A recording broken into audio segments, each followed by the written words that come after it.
Hello, YouTube. Hello, YouTube. That's everybody. We're all here. How's everybody going? Thanks very much for being here. Sorry about having to delay this to a Friday night show.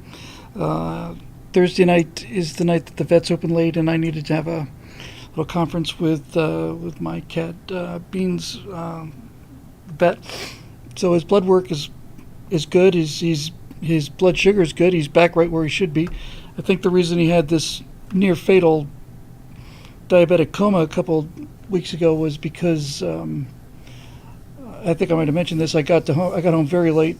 I was here till like 1 or something. Got home, I gave him a shot, and then I gave him a shot again earlier, probably around 8 or 9.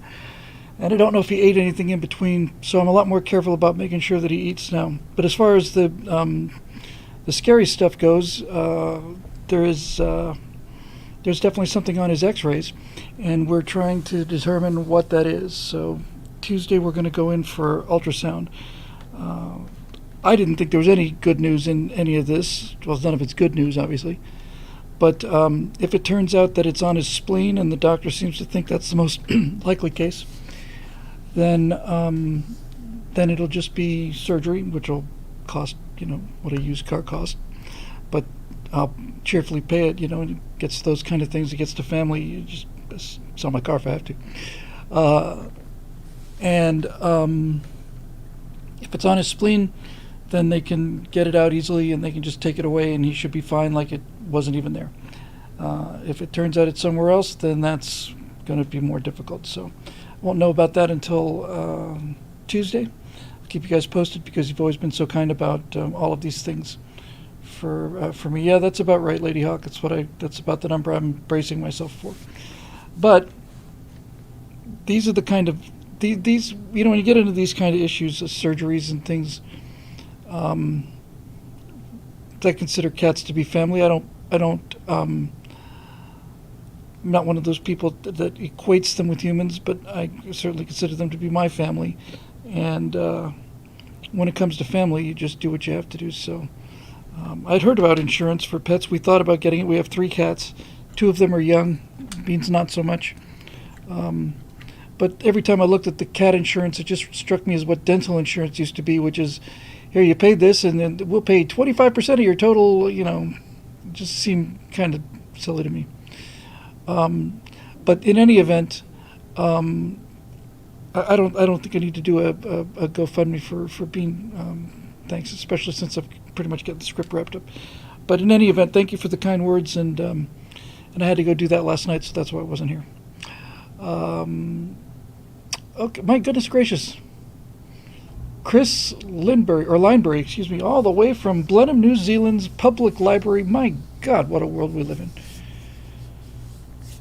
Hello, Blenheim, New Zealand, and I'm sure your public library is spectacular. Wasn't Blenheim the name of the estate where Winston Churchill was born in Great Britain? I've heard that's the nicest country estate in the entire nation, and that the royal families were always a little jealous of Blenheim. I think it was Blenheim. In any event, hello, Blenheim. It never fails to amaze me. So, hello, other side of the world, and thanks for joining us. So it's a political show tonight, but obviously, some of this stuff is politics as well. It was named for that estate. Well, if it looks the slightest bit like that, I don't imagine it's quite as large, but if it looks the slightest bit like that, then it's a very beautiful building indeed. Winston Churchill was born there, and I believe it belonged to the Duke of Marlborough, if I remember correctly. 12-hour difference, perfect. Those are easy to calculate. Yes, Starship, obviously. And 24 days left till the eclipse. Yes, Starship. I was up late again the night before. I gave some serious thought to live streaming it, but I didn't. I did watch it live, however. This is iterative design. This is incremental design. This is how you get to where you're going. I was more impressed with the flight when I was watching it than I was afterwards, strangely enough. But look, the first one gets off the pad, and there's so much thrust it blows chunks of the launch pad right up into the rockets. They never get all of the 33 lit on the first flight. The thing clears the pad. That was something. Gets up there prior to staging. It just rolls over. Okay, but it got off the pad. Second one got off the pad, did the hot staging. The vehicle exploded, I think, on the way up, and the booster exploded on the way down. I saw that for sure. This one, intentional suborbital flight, as people are pointing out. This one cleared the pad, it succeeded with the hot staging. It got the Starship into a suborbit that really required it wasn't a suborbital flight in the same sense that just an up and down suborbital flight is. The thing damn near had orbital velocity, had enough velocity to get it to the far end of the Indian Ocean. And the amount of energy needed to circularize that orbit would not have been a whole lot more than what they used. So that was intentional. So the hot staging problem is fixed. The booster didn't explode. The booster is on its way back. I followed it to the end of watching the booster come down. I didn't see the reentry of the Starship until later. But the booster does its boost back burn, and it's just coming straight down. It's going through those cloud layers. It's just awesome. You can see the steering paddles out there, the steering fins. And I'm watching this thing making these adjustments. I said, this is amazing. Then the thing's supposed to light up. This happened too fast for me on the first time. I had to watch it again with Scott Manley explaining. It's really much easier to understand when Scott Manley's on the job. But watching it coming down, and then I just didn't know enough about flying. I see this thing do this, and then there's a little bit of an oscillation. And once I saw an oscillation, I said, no, that's not good. So I think probably what happened, if I remember correctly, is that they did not get a relight on the booster, and so the thing just went faster and faster and faster. And I would really, really hope. I guess we would have seen it by now if somebody had it. But I'd be willing to bet you that the splash that thing made in the Gulf of Mexico was something to see, because it looked like it came down booster end first, so basically as clean as it's going to get. Looks like it came straight down, didn't decelerate. It must have gone into the water like a bloody missile, like a lawn dart. And since the engines didn't light, it didn't slow down at all. I heard, I don't remember if it was Scott Manley or somebody else saying that unlike the Falcons, which have to do a boost back burn and then a re-entry burn to sort of smooth it out, this thing just comes in. It does the boost back, and then it just enters the atmosphere, and it basically says, to hell with you, atmosphere, I'm a Starship Super Heavy booster, and you can just get out of my way. And apparently it was... you know what? On the other hand, it may not have been such an incredible splash because the thing's fundamentally hollow. But in any event, it would have been something I would like to have seen. I would like to have seen that tsunami freak wave.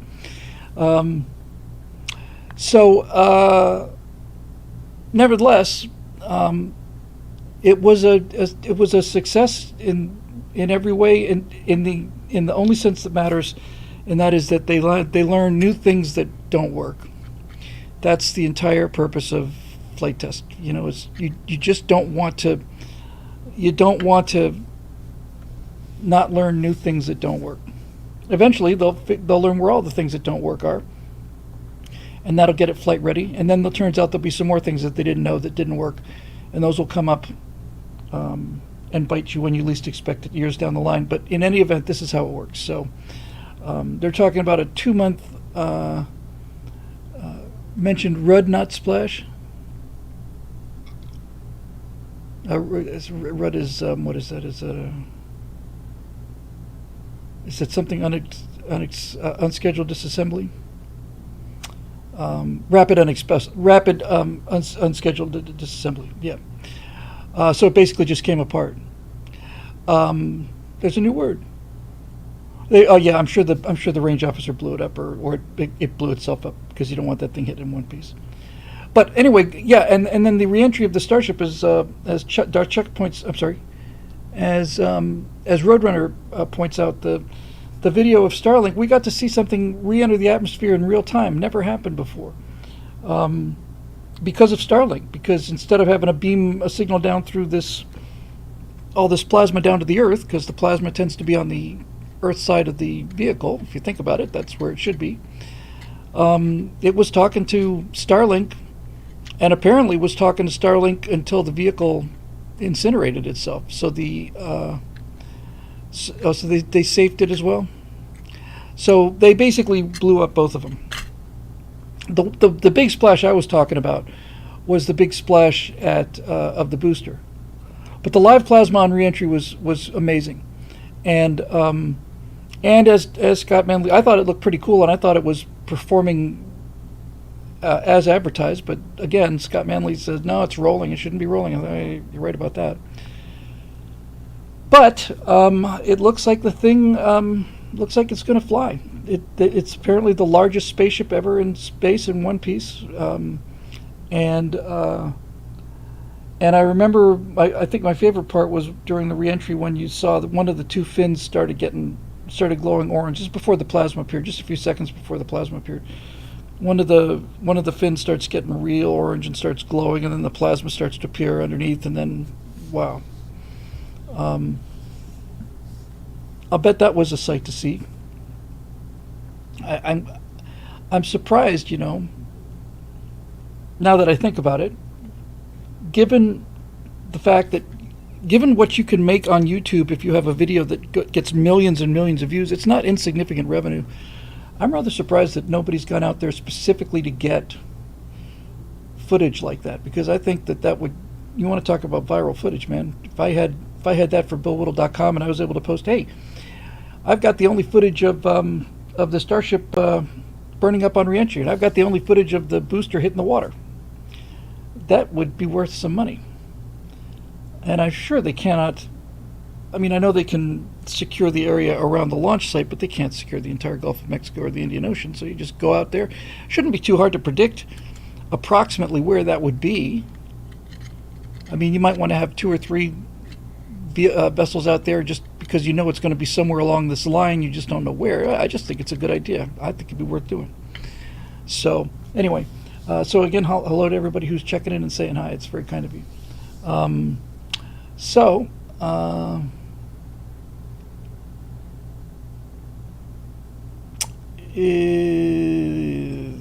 the 2 months I'm hoping for the turnaround. I think they said they've got 4 that are ready to go now. They're cranking them out too. It's not like there's 4 left. It's just like right now, if they wanted to, they could stack another 4 of them and get them up there and get them going. I've always had a ambivalent feeling about the way that vehicle looks, not just the Starship, but the combination. But that, I have to say that this flight on the 3rd test flight, that one shot taken from the drone of it coming up from below, going through the clouds, and then just keep going. There's no taper to it. There's the taper on the nose, and that's it. There's none of that. It's this time, for the first time on that drone shot, to me it actually looked really beautiful. It looked like a beautiful vehicle. And I was always thought that, I don't know what about the nose fins and everything. It's just, but when I saw them do the first of the flip maneuvers years ago when they were figuring out how to land the Starship, I thought that's pretty cool. It's just not what I'm expecting. It's just not what I'm expecting. When I saw the animation of how they would do the refueling in space, where these 2 things dock side by side like that, and there's kind of like a long strip, and that's the refueling thing. I think it's cool. It's just not what I expected, and none of this is what I expected, and it kind of bothers me a little bit, just a little bit, actually more than a little bit. I'm kind of thinking the Mars mission should have like bulbous fuel tanks and real spindly, and have a spinning centrifuge and stuff. I'm not prepared for these, super sleek steel that looks more like Buck Rogers, and that's a lesson for all of us. We all we know what the future looks like in terms of like hardware, but we don't. If it ends up going to Mars, what's going to be interesting and ironic about this is that I don't think I've ever heard anybody say this before. If the Starship actually gets to Mars, or even the moon, it's going to look more like a Flash Gordon ship than any other science fiction ship that ever went to the moon. Think about that. The Flash Gordon came closer to what actually worked for the first Mars landing than anything that came after it. That's kind of a wake-up call in terms of hubris to me. I find that kind of fascinating because you think of those little Buck Rogers models with the little sparks coming out the back. It's, hey man, that was actually the closest approximation. We look back on Buck Rogers, Flash Gordon serials from the 30s and just laugh. But now it's like, no, it turns out they got it right. Who knows? I just want. I'm a modules guy. I really like that assembled in space kind of look. But who knows? Let's see. Okay, so I guess it's about it. I don't really have a lot to talk about other than Starship, and that was pretty much it. Other than I have heard, again, I haven't heard too much about the story firsthand, but apparently the legislation to pass TikTok to ban TikTok has passed. That's a big deal.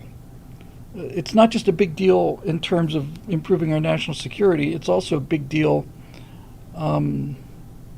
as a precedent for dealing with this social media contagion. I did a call-in segment for Newsmax today on the Carl Higbee Show. He was talking about how OnStar, the General Motors motorist assistant thing, basically is recording all of your data as you drive, and that OnStar apparently ratted out some guy, and his auto insurance company got word of the fact that the guy had been accelerating quickly and braking quickly, and his insurance went up by 30% because OnStar ratted him out. And I bring that up because the problem is not the technology. The problem is the control freak weenies that have to run everybody's lives using that technology. I can remember when Facebook was a place where you could go and just leave messages for your friends and family and not have to be worried about whether or not some 20-year-old with green hair is deciding that, this is approved speech or not, and the same for YouTube. I remember when YouTube was a place where you could just post videos. And if you signed up to subscribe to somebody's channel, then it wasn't a question of how many of these subscriptions they're going to push out. If you push the subscribe button, you'd get to watch the channels. That's before everybody started saying, "Ooh, what an incredible piece of technology that we can pervert and use for our own nefarious means." A low-life, miserable swine.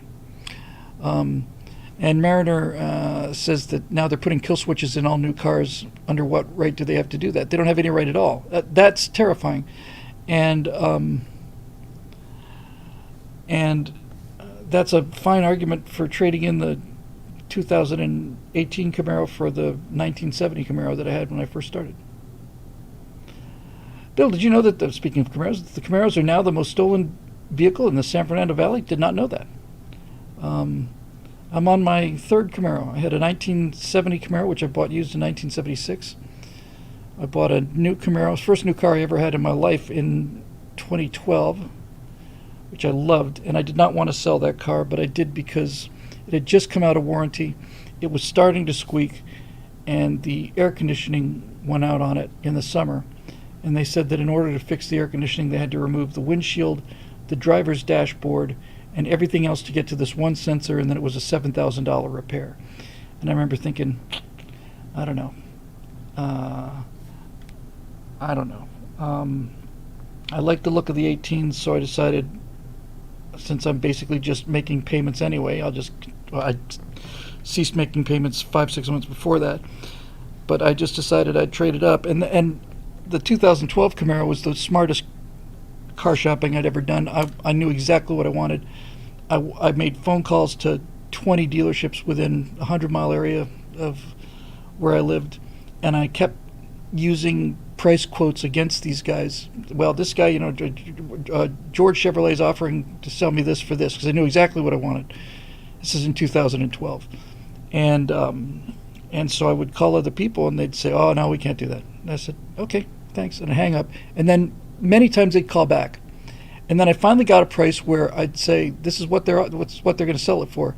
And the guy said, we just can't match that." And I said, okay, well, thanks. And then they didn't call back, and that's when I knew I probably had pretty close to the rock bottom number.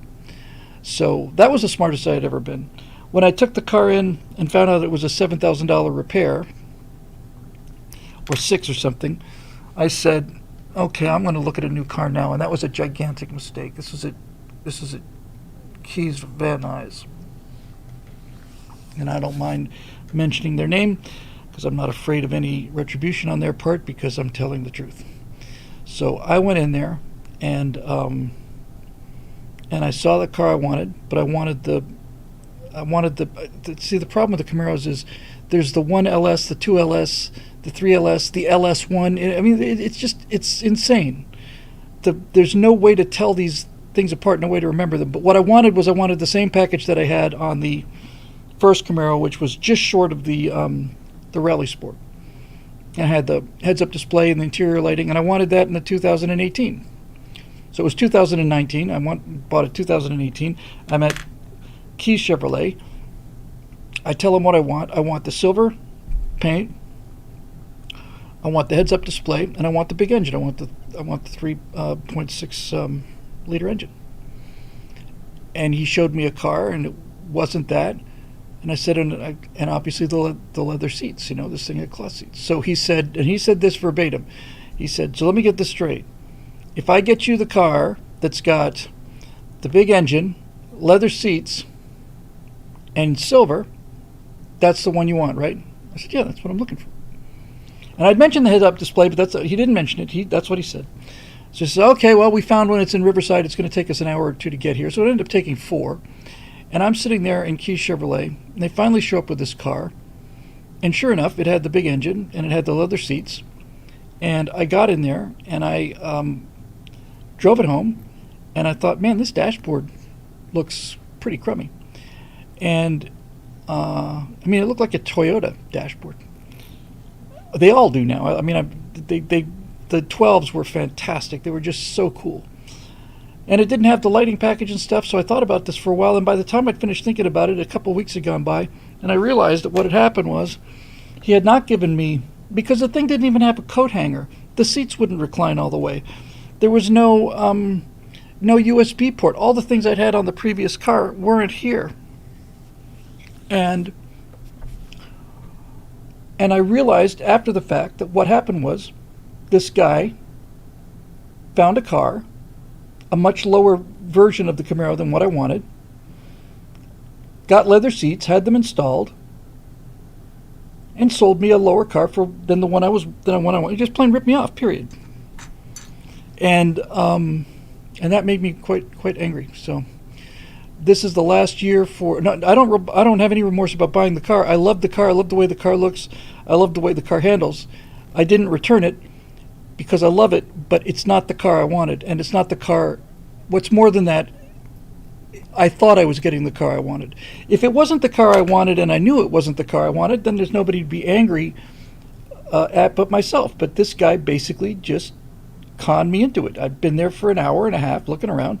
He said, let me just get this straight. You want the silver Camaro, right? The one that you just looked at? Yes, I said, except with the big engine and the leather seats, meaning including all the other stuff I saw. But nope. So I will not be going back to those guys again. However, I don't like I don't like I think the Camaros get uglier every year, and this car of mine now is a 2018 model, so it's as old as the 12 was when I traded it in, and I might, I don't know, if I can just do a trade and keep the price, the car payments the same, I might just go get a 23 or even conceivably a 24. I just don't like the way they just keep making them look, I don't know, they just keep softening them up and kind of mushing them out. They went through a 2 or 3 year period with the Camaro when they went with those hideously, horribly ugly cheese grater grills. If you have one of those and you did it on purpose, we'll just have to agree to disagree on this. But honestly, those big, nasty, huge grills that extend down below the car and they just look like you could grate like the world's biggest piece of cheese on there, it's terrible. Hello, Epic Guests and everybody else. So I just, that was just just that. Yeah. So Darth Chuck says time to get the 1970 Camaro again. I'm giving it serious thought. Just to keep it. If I had a garage, I'd give it more than serious thought. I'd give it very serious thought, because it'd be nice to have a car that started when I wanted it to, not when somebody in Sacramento or Washington wanted it to. So anyway, that's what I did with Carl Higbee's segment today. So we're old enough to remember when we used to drive our cars and not have our cars drive us. So anyway, yes, there is a 3-day return on the cars. There's a 3-day lemon law thing, and by the time I'd fully understood what had happened to me, we were 5 days into it or something like that. Because I loved the way it looked in his brand new car, and all these little things. I didn't realize this. Of all the things that pissed me off the most about this car, you want to know what it was? These things came to me like one at a time, and by the time I'd realized what had happened, it was too late. But I went to a speaking event after I'd had the car for about 3 weeks or 4 weeks. And I went to open the door, and I went to hang my jacket on the little hook that's there inside the door, and there wasn't a little hook. They didn't even put those things in. They put leather seats in their base model, and the seats don't recline as far as they used to, and all of it it's just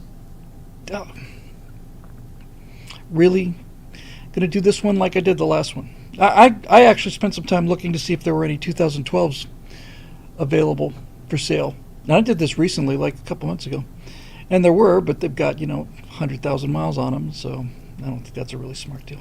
Because I thought the 12s were fantastic. I just thought they looked great. I will probably do another Camaro, I think, because I do love the cars and I love the way they drive. The car is a low-sitting car, and it's very wide, so it gives it that really cool look. But I didn't realize how cool until my wife bought her Buick SUV.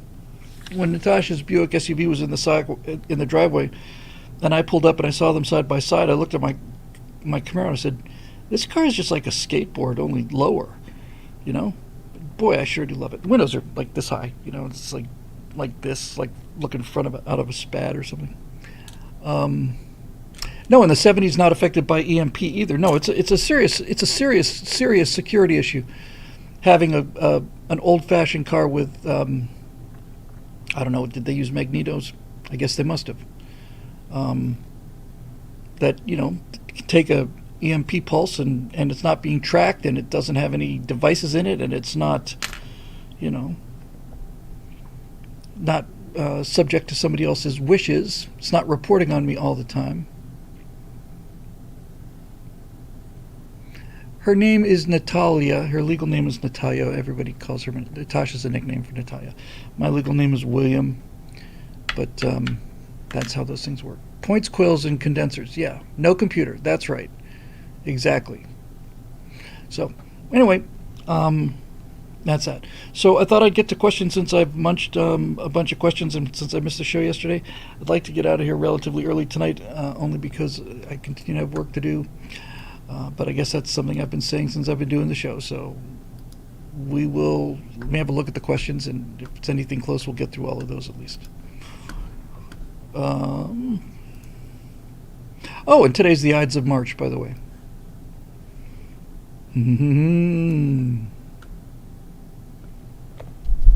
Caesar? Yes? Beware the Ides of... You have a good day now there, Caesar. Yes, I will. All right, what do we got here?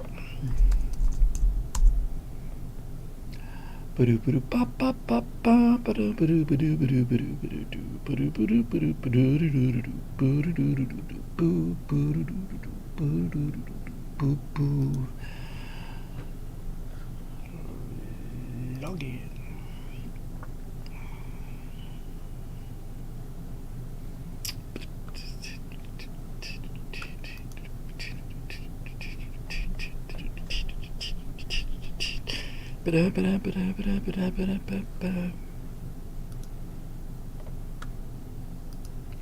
Getting very kind words on the Empire of Terror thing. I think we're up to episode 3 now, so that's been really cool.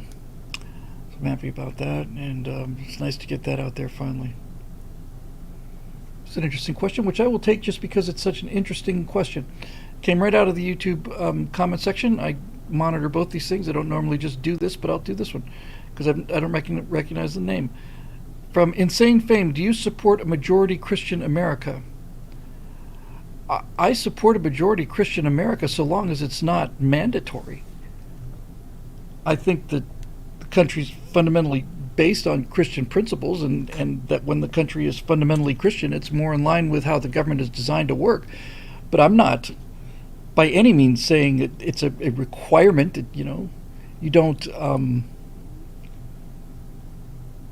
I would be opposed to any law that mandated a majority Christian America, because frankly, if you are in favor of mandating a majority Christian America, you don't really understand Christianity or America. That's how I look at it. But nevertheless, with that said, I think that would be good. I think we were much happier people then, and I think it was a much happier society. Everybody, Christians and non-Christians alike. So let's see, we got 2 Ian Nolans, we got a Road Rider, got a Charles Tomes, got an Eric Lake, another Road Rider, Jim Samples, Bob Knife, Kenneth Semak, Steve Young, Jacob Belchuk. I think if we don't do the duplicates, we will be just dandies, so my apologies for that. We got 2 Elon Nolans here. Let's see what we got here. Oh, one of them is his curation thread. Thank you again. So Pi Day was yesterday. Today's the Ides of March. Ian Nolan. Bill, Empire of Terror looks great. We saw the first episode. It was awful, but great. Congratulations. Thank you. It is awful, but great, and it gets worse, but hopefully better.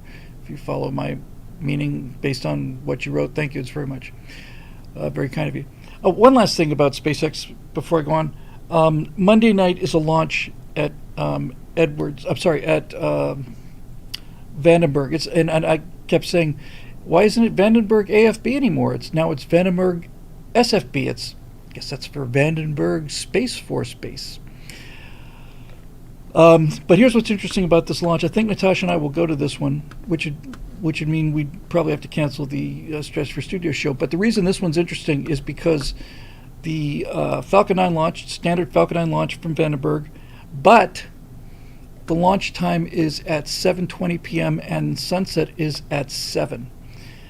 That means that it's dark enough for it to be really bright, but it's not pitch black yet. But most importantly, it means that launch, if it goes on time, means that virtually all of the flight will be in sunlight, even though the Earth will be in darkness. It'll be high enough.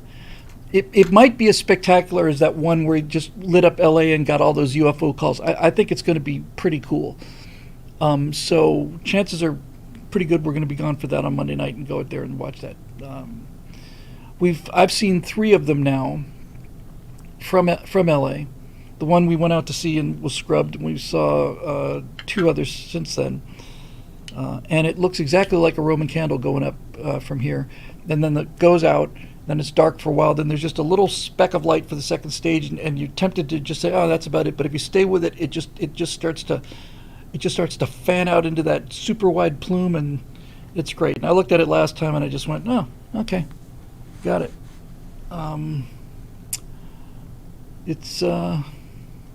That's another launch into space. That's another orbital launch. Okay, Road Rider goes straight to my quick. Road Rider says, go straight to my freaking question. Okay, well, hold on now. So I will go straight to Road Rider's freaking question. Ian, I'll come back to you. We've already discussed Starship. Just go to question 2. Okay, revised 6:40 a.m. Pacific Daylight Time. Wow, just about a thing lifted off like a Falcon 9. Okay, so it's all about Road Rider. Beg pardon. I know. I've committed big boo boo. Road Rider is going off about what an incredible thing it was, and it was. Question 1: your thoughts on Starship today? Asked and answered. Question 2: do you drive to the coast, which launches from Vandenberg Space friggin' Force Base? I should have asked this first. Or do you just watch from the valley? I've seen 3 from the valley, none from Vanden frickin' Space Force Base yet, or Space frickin' Force Base yet. That'd be Vandenberg SFB.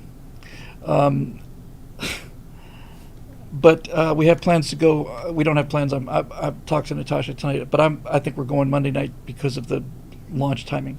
20 minutes after sunset means pretty dark on the ground, plenty of light, plenty dark enough to see, whoa, it's bright. And then it's going to get up to the point where the sun is still shining, and then I think all that atmospheric gas is going to be astonishing because the sky will be dark enough to see it. So looking forward to that. And then last Q, when you see launches from Southern California, can you see the returning booster too? I've looked for the booster twice. I've never seen it. I've looked for 3 times and never seen it. I will tell you this, the closest I've ever been to a rocket launch in the past was about 10 miles at Kennedy Space Center. But the closest you can get to Vandenberg Space Frickin' Force Base is about 2.5 miles from the center of the pad. That's crazy close. And I suspect the reason for that is that it's separated from Vandenberg by a series of mountains. So it's on the other side of these hills. So if the thing goes boom, it's not going to... The closer you are to the grenade, the larger your chance of catching some shrapnel. So I guess that's basically how that works. But I'm looking forward to that very much. Now, I have a doctor's appointment on Monday. A tiny little surgery, some more skin surgery, just a little itty-bitty little thing. But hopefully be able to get out in time to get there by 7, and we'll see. We'll get as close as we can. But if I get that close, I want to get close.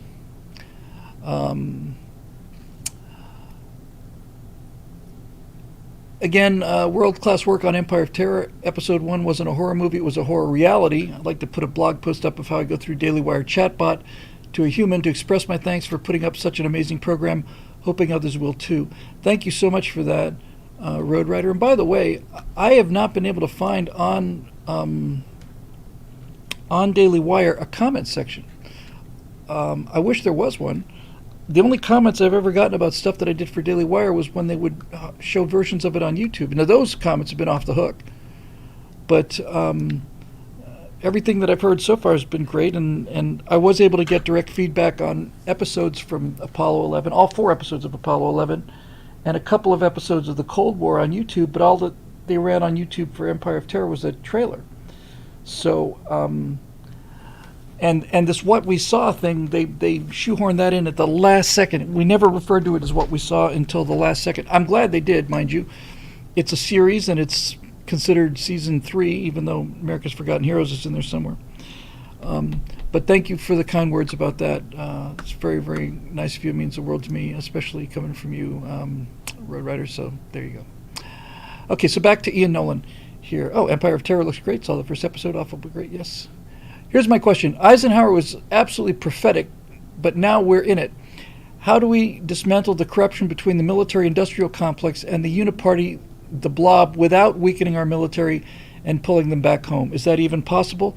It is possible, and I think it's possible through something as simple as electing the president, because I don't see any constitutional prohibitions against some of this stuff that I'm about to propose. And frankly, I don't know if Congress needs to be involved with this either. I think this is largely a executive decision. You could even probably make the case that it's a commander-in-chief decision if you really had to. What am I looking for here? 1 second. Oh, okay.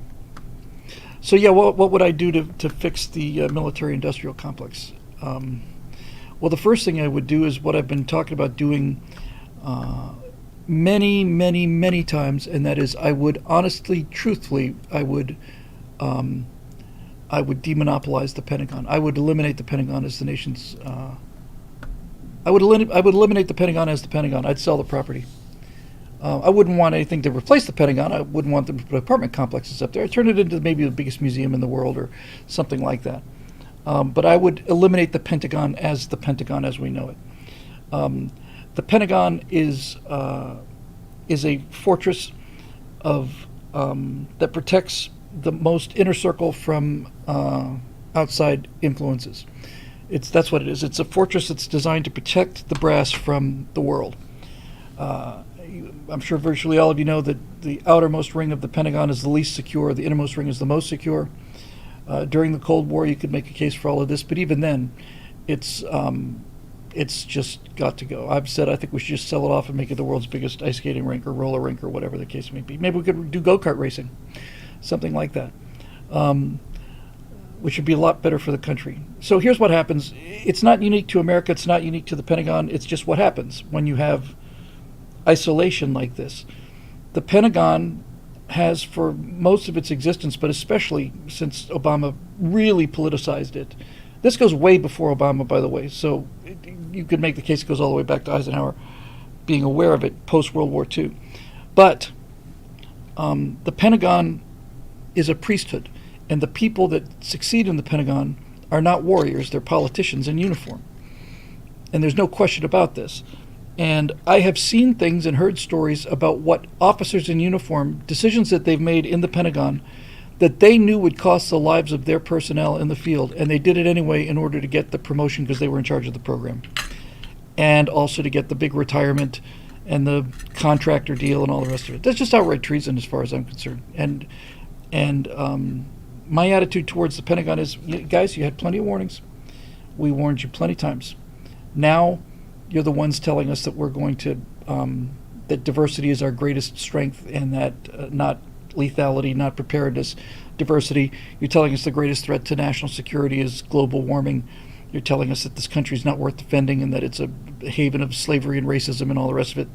It's all coming from the top down. All of it. All of it's coming from the top down. It needs to go away. I would simply close it. Now, you still have to have a command structure. I'm not naive about that. And you still have to have meetings and all the rest of it. So what I would do is I would have the command structure meet in various locations. I would have them meet on various bases.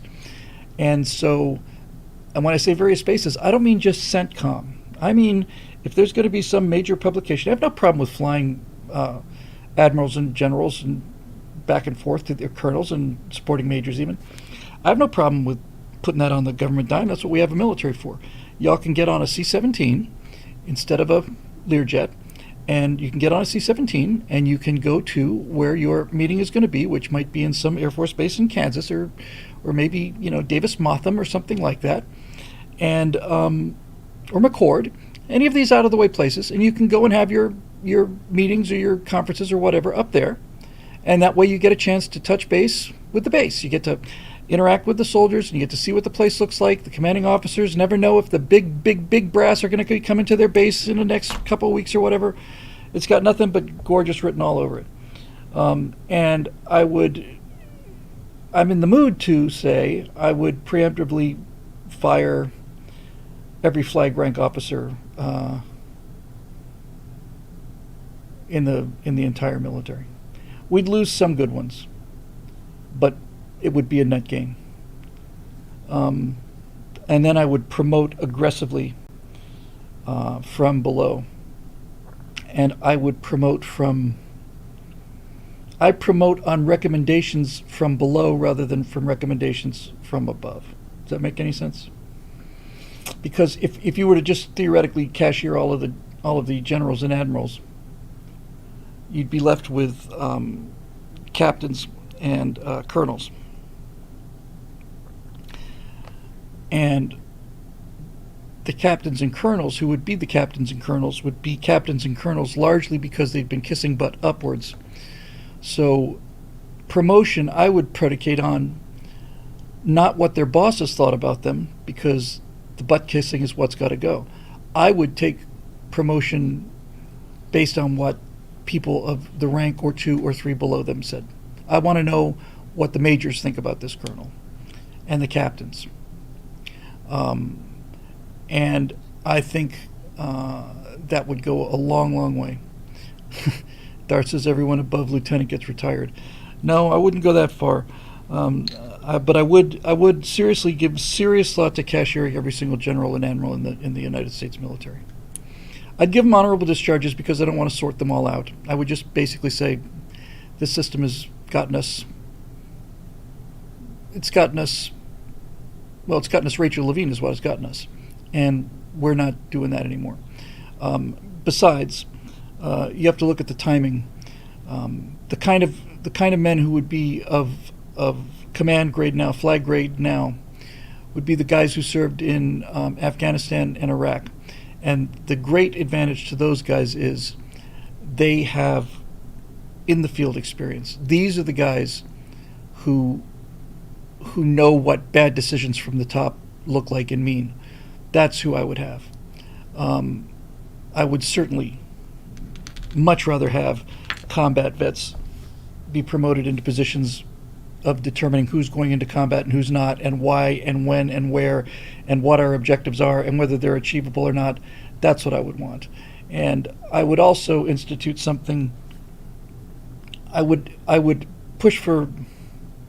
I don't know how this would go. I might have to, if I was president, I might have to push for legislation for this. Stormin' Norman was Gulf War.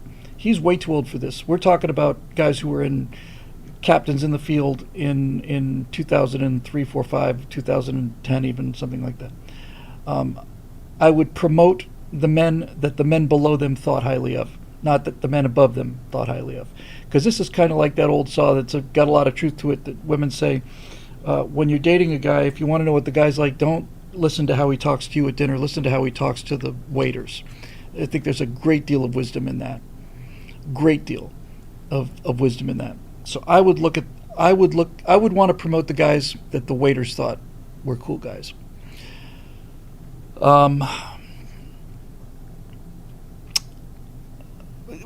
would cut the number of officers that we have significantly. In fact, I wouldn't do this on a per person basis. That I would do in terms of what I just mentioned. I'd promote on a recommendation from below basis.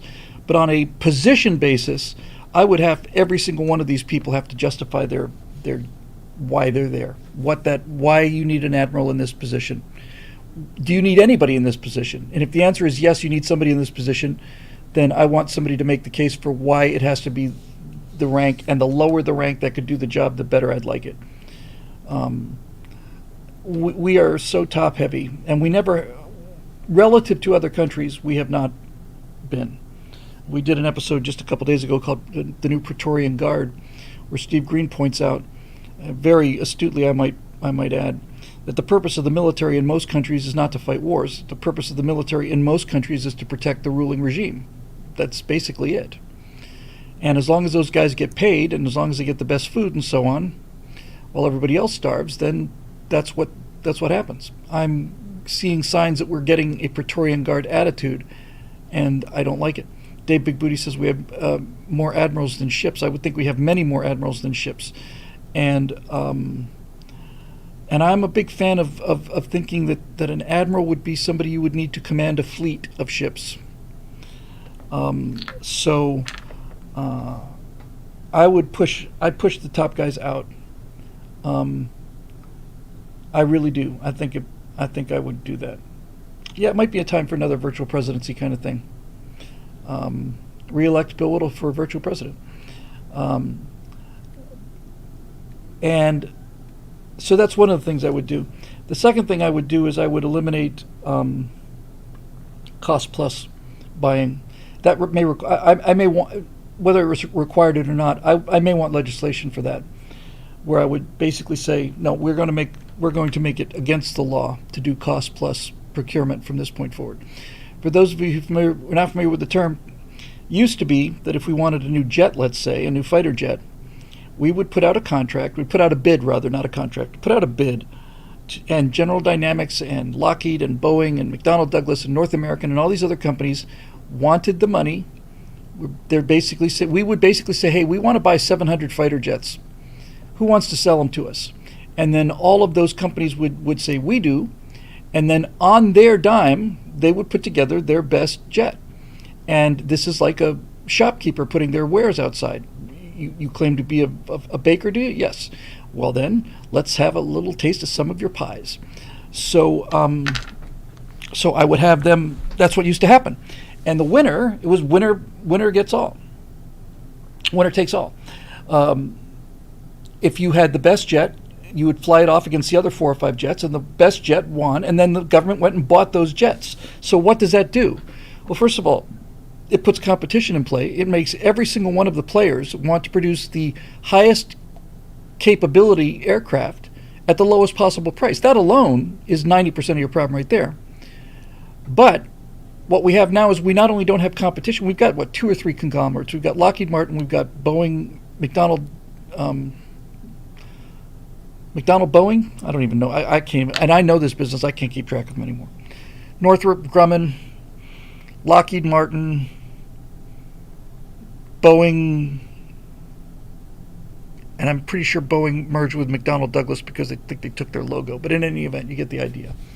So what we did with the F-35 is we didn't buy it that way. We didn't have these companies each build a stealth fighter. We did that previously with the F-22 and the F-23, but didn't do it for the F-35 that I'm aware of. And so what we did was we said, okay, build us one of these. And Lockheed said, okay, so the F-35, we're going to charge you this. This is going to be the cost. And if we go over the cost, then you're going to pay the overages on the cost. It's cost plus. So if they said each airplane is going to cost, let's just say for the sake of it, $100 million, costs much more than that, but let's just say $100 million, the deal that we made with them was, okay, we'll buy these planes for $100 million each, but if you go over and they end up costing $200 million each, then we'll pay that too. Who functions this way? Would you buy an extension on your house if the contractor came in and told you he wanted a cost plus deal? What's it going to cost to put a new bedroom on the back wall there? That's going to cost $12,000, cost plus. What do you mean cost plus? Well, it's going to cost you $12,000, but if it ends up costing us more than that, you're going to have to make up for those costs as well. So it might end up costing you $40,000. You don't know. Now, if you have cost plus, what is your incentive?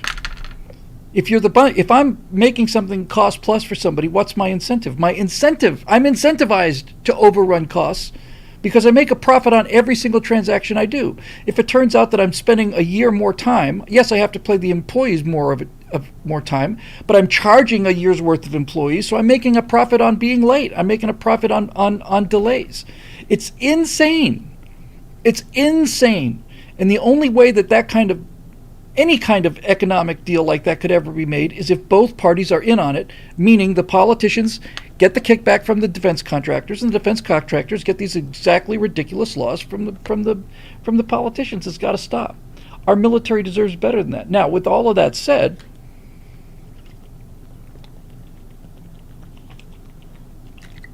the one fundamental difference between the military and everything else that the government touches is at the very least, despite all this insanity, the military genuinely usually delivers the best quality products in the world. You may be paying through the nose for it. You may be paying a lot more than you should have been paying for it, but at least you get the product. You get an aircraft carrier. And the aircraft carrier turns out to be a pretty damn good aircraft carrier. In fact, turns out to be the best aircraft carrier in the world. So that shouldn't be taken away. That's right, there was a fly-off between the X-35 and the Boeing X-32. And the Boeing X-32 was the ugliest airplane ever made. Looked like a Remora.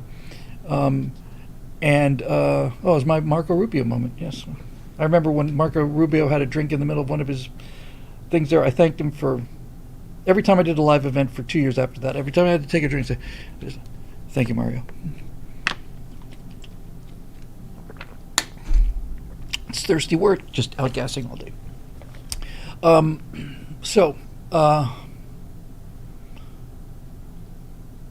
I would do that. I'd get rid of cost plus.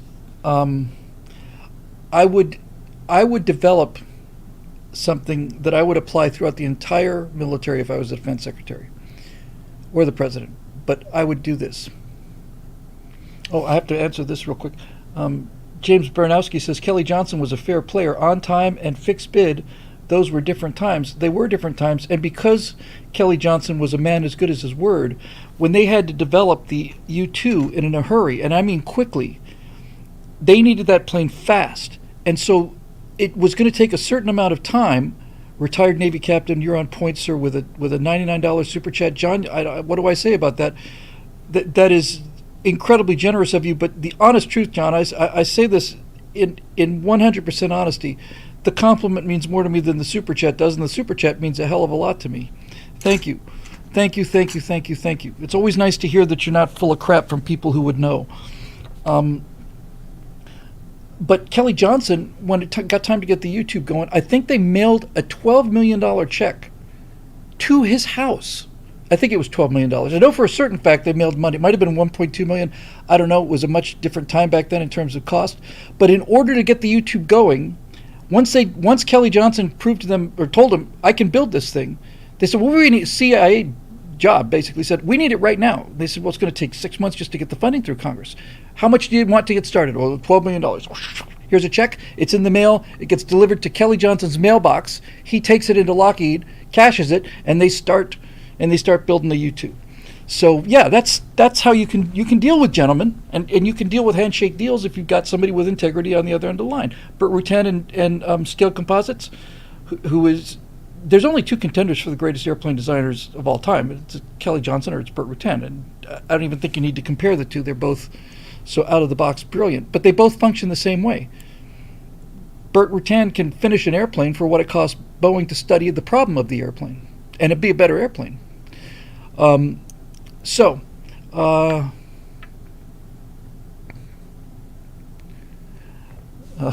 a conversation about the ugliest jet ever. I'm going to save that for later, because not later tonight, because once I get started on airplanes, all over. Again, John, thank you so much for that. You have no idea what that means to me. And then I would do something throughout the military that we do on a very small scale in very specific areas of the military, and that is that I would have red flag operations on everything, including accounting. That's what I would do. I would have, if I was in charge of the nation's security, I would have our cyber ops guys constantly trying to crack the Pentagon. I'd have our cyber guys using their very best stuff, not only to go after China's information and Russia's and all the rest of it. I would have them constantly attacking the DoD. I'd have them constantly doing it. I would have our special forces guys running random exercises to see if they could infiltrate Air Force bases and get to the nuclear weapons.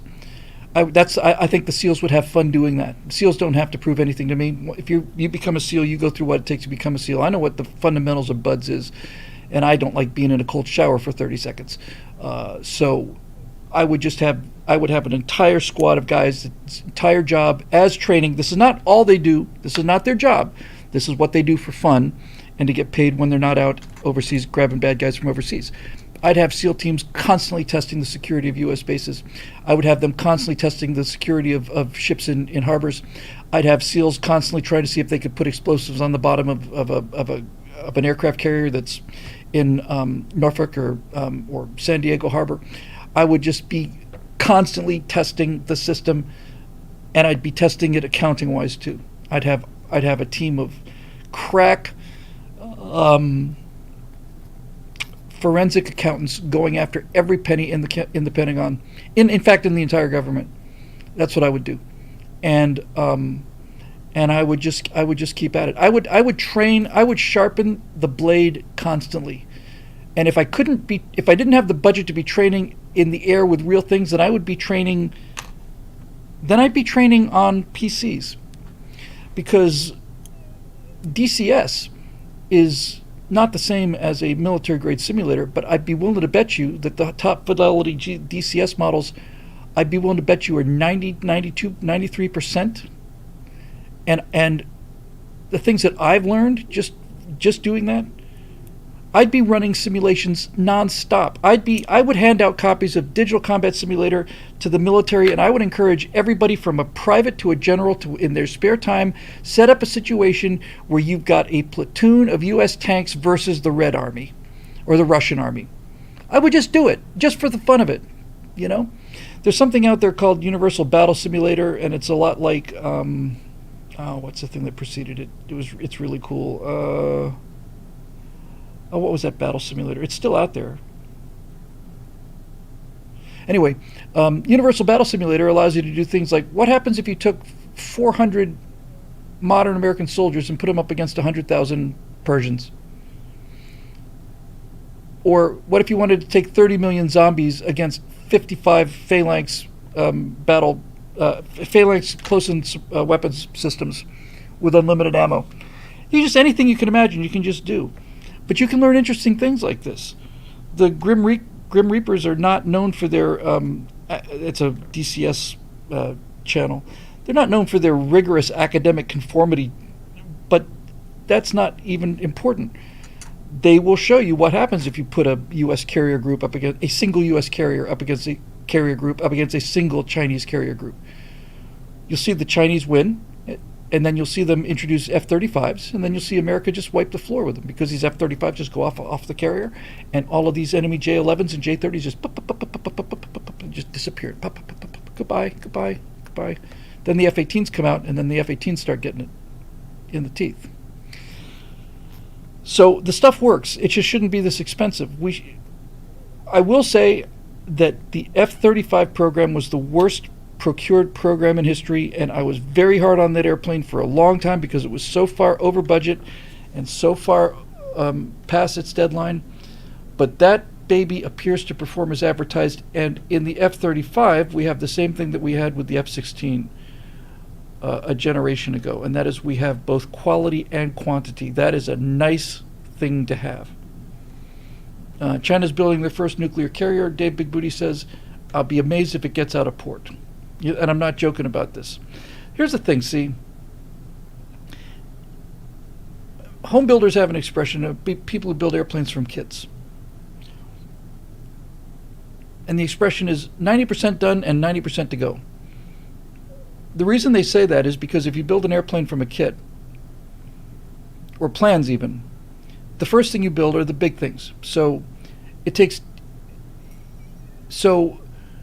you can spend, let's say, the first 6 months on this, and by the time you're finished, you'll have an airplane with wings and a canopy and elevators, and it'll be on its landing gear, and it will look like it's damn near finished. It looks like it's 90% done. But all the little things, all the wiring, all of the fuel systems, all of that tedious, invisible stuff is not done yet. So you're 90% done. You got 90% to go. That exterior 90% is 10% of the effort, and that's what China has in the broadest possible terms. They've got 10% of the effort that we've got in order to build something that looks 90% like what we have. I'm not convinced that their weapons will work. They may work. We better plan on them working. But we don't know that they'll work. We know our weapons work. They don't have the operational experience that we have, and they're not likely to get it because their societies are so rigid. We have, I'll never forget this as long as I live. This was Stephen Den Best at his Den Best. He was a war blogger back in 2003 when I started. He had an incredible site named USS Clueless. He was the smartest guy I'd ever read consistently. And prior to the invasion of Iraq in 2003, I want to say, Steve Den Best, 2002, 2003, when it looked like we were going, Steve Den Best said that in the United States military, a sergeant can call it an airstrike, and in the Iraqi military, it has to be Saddam himself authorizing it, going up the chain of command through generals, which is what we did in Vietnam, precisely that. We want to have an airstrike in Vietnam under the Johnson administration, has to go up through the local councils. The warnings have to be issued. You have to drop pamphlets. You have to do all these other things. You have to go all the way across the other side of the world. Johnson's sleeping. You have to wait for him to wake up. Dealt with all the rest of his other political nonsense that he has to do that day. Goes down into the war room, gets the request, approves it or doesn't approve it. By the time you get back to the field, they were saying that fire missions were taking 24 hours not 24 minutes, 24 hours to get approved. And funny thing about the Viet Cong is that they can move in within 24 hours. So the people who you want to shell aren't there anymore. That's the kind of sclerosis that is the end of victory. And I would do everything in my power to be constantly flexing those, subtle, supple, loose, relaxed, fast, competent, quick, deadly, lethal. That's what I want. I want people who can improvise to win. And anything that inhibits that is an enemy of ours. I would just do it, and I would hire guys who had not the slightest shame in telling the world what they do. You can sometimes get that ethos from places like Ranger Up or places that sell military t-shirts, military expressions. One of the things I've always said, one of my favorite things ever was when Curtis LeMay said to a reporter, I thought peace was your profession, you're in charge of Strategic Air Command. LeMay says, no, peace is our profession, war is just something we do for kicks. That's the attitude I want. One of the ones I saw on Ranger Up was a picture of a U.S. soldier, and it said, we do bad things to bad people. I thought, that's it, exactly. It's not that we do nice things to bad people. We do nice things to nice people. We do bad things to bad people. And if you don't know the difference, you're probably in the wrong line of work. And if you don't believe there's such a thing as bad people, then you can be Sarek, and we'll send you out to negotiate with the Klingons. And we'll sit here behind the rocks because we know what they're going to do to you. Here's a super chat from Baron of Grey Matter. Cool name. Best game for war sim that has all units in NATO and Warsaw Pact, was used in the Pentagon for classified scenarios. The next war, ginormous game. Is that a new game or is that DCS? Because in DCS, you can drive a Humvee in DCS, and Humvee with a tow launcher on it, and you can go walking right into the middle of all that. The Aussies are building Amara subs. I was in Australia. Seawolf before Virginia. I have done sims. There's a good sub sim out called Cold Water. I spent a fair amount of time with that before I got into the Frank Luke thing. In Cold Waters, you can simulate either the Seawolf or the Virginia. And I would take the Seawolf every time. And I think most people would. The Virginia is essentially a scaled back Seawolf. The Seawolves were just too expensive, and we couldn't buy enough of them. The Virginia boats are fantastic. They're great boats. They're the best attack boats in the world, except for the Seawolves. We only have 3 of those in Connecticut. USS Connecticut's out of commission because they ran into something. But the Seawolf is, and the Seawolf's 25 years old now, or something like that. But the Seawolf is just a monster. It's a monster. It's got, I think it's got 8 tubes. And I'm trying to remember what it was about the Seawolf that made it so much more deadly than the Virginias in the Sims that I was playing. It might be, somebody help me out with this. The Virginias have 4 tubes, I want to say, right? 4 Mark 48 tubes. Can somebody just confirm that for me? The thing I remember about the Seawolf was the Seawolf had enough tubes so that you could get a detection, and so when you hear something underwater in a submarine, 54 torpedo loadout, yeah. But putting aside the number of reloads for a second, how many active tubes were there at a time? I think the Virginias have 4. I know the Seawolves have 8. So here's what I was finding as an amateur sub commander in a very, very good sub sim called Cold Waters. What I was finding is 4 in the Virginia, 8 versus the Seawolf. Yes, okay, and many more in the back on the Seawolf. So here's the thing. I am on target, Eric. This is what I do for a living. When you had 8 tubes, so for those unfamiliar with modern sub warfare, you don't just launch torpedoes at targets. You launch torpedoes are wire guided, and they're wire guided out to some incredible distance, 20, 30 miles. It's some incredible distance. To you too, pal. This is me on target. I love this. So the Seawolves had 8 tubes, so that meant that. Now, I don't think they still have the swim-out torpedoes. So here's the thing. It's all about sound in the water. And submarine game and detection at sea is all about sound. So you're cruising around in the Seawolf, which is a damn quiet sub. You're essentially just a hole in the water that's just moving through the water. It's not making a sound. It's just gliding along. And all of a sudden you hear something. And you've got a sound, you've got a track, so you know it's coming from that bearing. It's coming at you from 315 degrees, but you don't know how far away it is yet. You just know the sound's coming from that direction. There's no way to tell how far away it is yet. So, okay. So there's a couple things you can do. The smart thing to do is essentially to go perpendicular to that bearing, and as you start moving across that perpendicularity of the bearing, you're increasing the base of this triangle, and you can triangulate the distance on this thing, and as you triangulate the distance, you know how far out it is. So it's nice when you're going to shoot at something to not only know where it is, it's nice to know how far away it is. But what I found was, with the Seawolf, you had enough active torpedoes that the second you got a contact and identified it as a sub, you just put some torpedoes out in the water. And now the smart thing to do is you don't swim the torpedo, even if they can't hear the torpedoes. They're in swim mode. They're not in active mode. They're just swimming along. You don't send them right at the sub, because when they go active, the sub's going to know your bearing, even if it goes active at the last second. They may get a snapshot off at you, and you don't want to have to go through this torpedo evasion nonsense if you can help it. So what you do is, there's a sub out there at 315 degrees, so you send a fish or two out on a, let's say 90 degrees, and you swim the fish out at 90 degrees, some good long distance, and then you turn the torpedo, and then you turn the torpedo again, so that when the torpedo goes active, this guy is going to hear it coming in from the left, but you're actually in front of him. And that way, if he gets a snapshot off, he's just shooting into the water. Fantastic. And the Seawolf had enough tubes that you could just do that. And I got to the point where I kept waiting. I need a firing solution. I need a firing solution. You do need a firing solution, but why don't you get your fish out there on the way?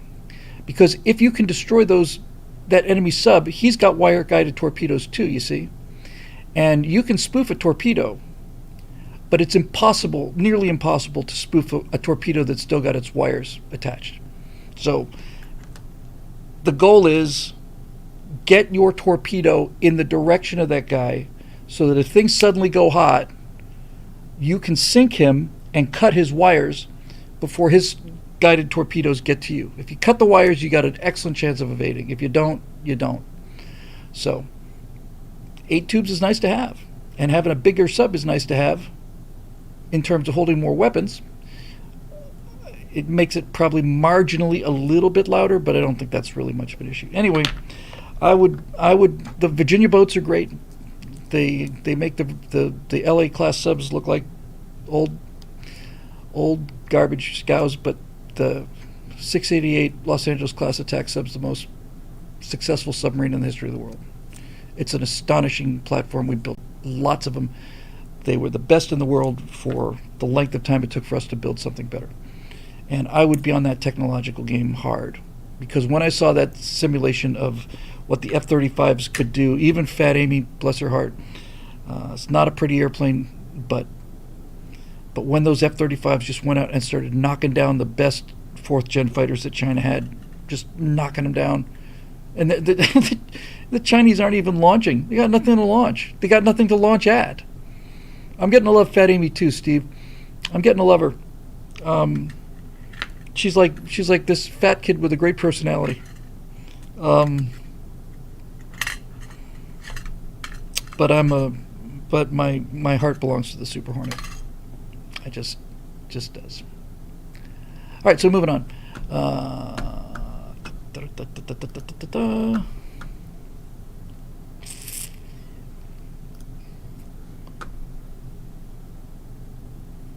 Charles Tomes.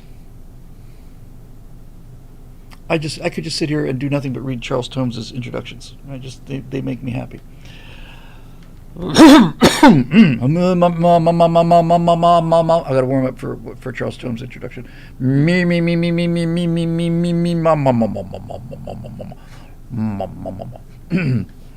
From an undisclosed location in flyover country where be prepared does not mean your accessories match and hardship is not Starbucks running out of almond milk. See?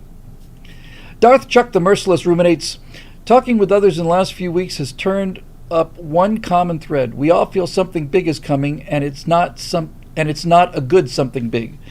Some of us have had a taste of what happens when our society or infrastructure collapses or is temporarily interrupted. But what happens when it's not temporary? What does be prepared really mean? What are the consequences of failing to prepare in certain ways? With major cities announcing unavailability of police due to budget cuts, when does paranoid become prudent? If I had a choice between being called prudent or paranoid, I'd go with paranoid. This reminds me of another one of my favorite military sayings, which is, the day may come when the lion and the lamb do lie down together in peace, but if that day ever does come, we better damn sure be the lion. It's always better to err on the side of more ammo than not enough, So the first thing to remember about this is and I'm like everything else, I'm 4 months behind on things to come, but this is one of the fundamental reasons why I want to do things to come. One of the things that I've noticed about crime is that criminals tend not to leave their own neighborhoods. And there's a fair amount of psychological studies that back this up too. that when you're doing something extremely risky, like breaking into somebody's house or car, which something that used to be extremely risky anyway, it's natural enough for people to want to be close to their neighborhoods. They do not want to venture far afield to do this. So, having been here for the Rodney King riots in '92, I want to say, the thing that struck me was the aerial photography taken from police helicopters showed LA burning, but the parts that LA were burning were places like South Central and Watts and all of these places where most of the rage was. But I'll tell you what wasn't burning, and that was Simi Valley, because Simi Valley is where the court was held, the trial for Rodney King. And you would think that, and you'd be right, that the people who were angry at the jury, but they were not burning down the neighborhoods of the jurors. They weren't burning down the neighborhood of where the court decision came from. They were burning down their own neighborhoods. This is an important thing to understand, and should cause you some sense of a little bit of peace of mind. Here's the reality about life in America, and this is especially for people who are watching from overseas. If you want the actual numbers, you can look for a video I did called Number One with a Bullet. It's one of my all-time favorites. But basically, the truth about life in America is this. America is a safer country to live in, especially and including gun violence, than Belgium or Switzerland is per capita. On the basis of 100,000 killed, the United States is safer than any country in Europe, safer than Japan. If you select out the crime pits. If you take places like Chicago, Atlanta, Baltimore out of the statistics, if you just remove those sources, and you go with places like Plano, Texas, or Burbank, California, or whatever the case may be, you are safer here from gun violence than you are anywhere else in the world. You may not believe that, but it's absolutely true. And Americans know this. It's still shameful. We shouldn't be tolerating this, but the fact of the matter is we know where neighborhoods are that you're not supposed to go to, and if you do, then your chance of getting killed goes way up. And it's not just neighborhoods either. It's the people you associate with. If you look at how U.S. murder statistics break out, it's extraordinarily unusual. It's virtually unheard of, actually, for you to be murdered by somebody you don't know. If you, and I am pleased to say that this is no longer true for my family, but for a period of time, I would say about a 6 or 7 year period of time, without naming any names, a member of my close family was moving in a Venn diagram where he was in our world, but he was also moving in a world of criminals. He wasn't a criminal himself, but he was hanging out with some bad people. And when you that's what Breaking Bad means. Once you cross that line, once you start doing illegal activities, once you start selling drugs, for example, your chance of getting killed goes way, way up. But by and large, this is an extremely safe country, and virtually all Americans, certainly the ones that I know are conservatives, will not tolerate living in high crime cities. They simply move. And so you get this kind of distillation effect where the law-abiding people who can move, if the law is not going to be enforced by the government because of corruption, then the people that are law-abiding, if you're a law-abiding citizen, chances are you've got the money to move. You've got a job and you've got a car and you can move. And so people just leave these high crime areas, they just flee them, and they go to some place where they don't have to worry about these kind of things. And the people who stay are the people who are too poor to move, and the people who are too poor to move are victims of the crime. Those are the people who are the real victims. The real victims of crime in America are not so much white Americans as black Americans. These are the people who, the huge majority of which are honest citizens, who are living in the middle of these murder pits. And the Democrats have managed to convince everybody involved that Republicans would be worse for them than this. So that's quite a bit of rhetorical skill on their part. But so the first thing in answer to your question about precaution versus paranoia and prudence is don't live any place dangerous. Now, I live in Los Angeles. If you take a look at Los Angeles, it's not a safe place to be if you look at it as Los Angeles. But again, especially for our people who live overseas, my wife and I go out for walks at 2 o'clock, 3 o'clock in the morning around our neighborhood. We don't lock the door, and we don't have the slightest concern about this at all. At all. And we live in Los Angeles County. We just don't live in the city of industry well, there's a big difference between where I live and Van Nuys, for example. We wouldn't go walking at middle of the night in Van Nuys. Now, I'm not proud of this. The whole country should be the place where you can go walking at 2 or 3 in the morning, and it's certainly gotten worse in that regard. But the south side of Chicago has always been the south side of Chicago, and parts of New York City and so on, the rest of it. So in terms of your safety, don't live where the criminals are. And if it turns out that through forces that you cannot control, your neighborhood is, like San Francisco, for example, is being destroyed from the top down by corrupt politicians who refuse to enforce the law, well, then it's time to leave. I just want to get these 2 things out of here. Thank you. Oh my gosh. Baron of Grey Matter with a super chat says, Canada is now disarmed. Top cop in Toronto said, armed bad guys are breaking into homes to steal car keys. He said, put the fob by the front door. It's safer. I heard that exact same thing. The top law enforcement officer in the field, anyway, not a attorney, basically said, yes, it's true that people are breaking into your houses to get your car keys. So the safe thing to do, the smart thing to do, is to leave your car keys outside so that they can steal your car without breaking into your home.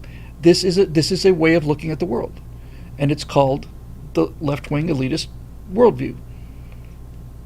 They think that that's better because they live in safe neighborhoods. They know that's not going to be a problem for them. It's just a problem for the people who they're supposed to be working for. And again, an Epic Guest super chat, just unmentioned, just $20 super chat. Thank you so much. Okay, so if the police are saying the solution to the car crime problem is leave your car keys, essentially leave them in the outside of the door of the car. Just leave them hanging in the side of the door. Make it easier for people to steal the cars. If that's what the top law enforcement official in Canada is saying, you know you live in a place that needs a new top law enforcement official. I saw something, by the way, I don't know if you've seen it or not. I wanted to do a right angle on it. I just plain forgot it. It's a southern sheriff, and of course everybody's going to mock him. He's a little bigger than your average person, but basically he gets on video and he calls out this gang that's operating in his jurisdiction.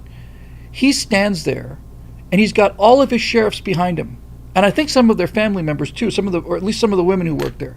And he's standing there, and he's got an AR-15 in a sling, and he's got body armor on, and he's saying, "I'm calling you out," whatever the name of this gang is. He says, "You, Marcel," and he shows the mugshots. He names 5 or 6 of these guys by names. I'm calling you out, and I'm calling you out, and I'm calling you out, and I'm calling you out. And this is pretty much what he says verbatim. He says, if you think that I'm afraid or any of my deputies are afraid of you lunatics running around shooting guns sideways, you got another thing coming. We train every day to hit what we're shooting at, and you don't. We are looking forward to meeting you. And he basically just calls them out. He says, come on, you bunch of cowards. He says, I'm a sheriff of this county, and I'll tell you one thing you can know about me. I'm not hard to find. And I thought, Jesus, that is absolute. Let's make this guy president. You know, that's genuine courage now. That's not fake courage. That's not virtue signaling. That's virtue. That is a man who is talking to known murderers, daring them, humiliating them in public, daring them to come after him. That guy has guts, and that is what we need. We need courage, and we need moral courage. And I think this guy it blew my mind, really. It just blew my mind. And I thought, all right, that's it. I bet you anything that this guy is gonna catch these dudes. So that's what I want. I want that. Now, prior to the tragic boat accident, I had the means of defending myself. If the police turn out if it turns out I'm wrong about the neighborhood, I'm not wrong about my neighborhood. I would say I have excellent situational awareness. I have very, very, very acute sense of when things are off, because I pay attention to these things. But somebody could walk into my neighborhood, somebody drive into my neighborhood who, that can happen. That's just part of the whole risk calculation. It's exceedingly unlikely, but it can happen. So in a case like that, if I had to make an emergency phone call, I'd be willing to bet you that the rounds would get to the front of the door before the police would. So that paranoid? Not to me. That's prudent. So, in terms of what's coming, yes, you're going to see much more of this, and there is an entire generation. I'm not talking about Gen Z now. I'm talking about people who've been raised on this whole George Floyd thing. They hate the cops. They can't state. They don't think they should have to obey the cops. They think they can talk their way out of the cops. On yet another of these body cam videos that I've been watching, somebody said my father was a cop, and he said, you cannot talk your way out of handcuffs, but you can talk your way into them. That was your sheriff, Eric? Was it really? How cool is that, man? I did not know that. What's his name? America Sheriff. It's a sight to see. It really is. It really, really is. And when you've got that kind of courage, the people will back you. It's kind of like High Noon, you know. If it turns out that the sheriff is showing just magnificent physical courage, then people will step up and support him. Sheriff Grady Judd, Polk County. Well, there you go. First of all, let me just say this. The only thing I admire more about Sheriff Grady Judd's attitude towards criminals is his name, because Grady Judd is a name that I could have spent 100 years trying to come up with and never surpassed in terms of appropriateness for this man. Grady Judd, of course his name is Grady Judd of Polk County. Of course he is. He goes to the same church you do? Well, Eric, you tell him for me that I'm not a huge voice in the medium, but you tell him that, speaking as somebody who keeps his ear to the ground, the entire country is, I'm sure he knows this already, the entire country is not just damn proud of him, but they're damn proud of his attitude. And the most valuable thing that Sheriff Grady Judd could do is go around and instruct other sheriffs on how to be Grady Judd. So, and by the way, let's just be real about this, right? He's talking about actual murderers. We're not talking about blue-collar crime here.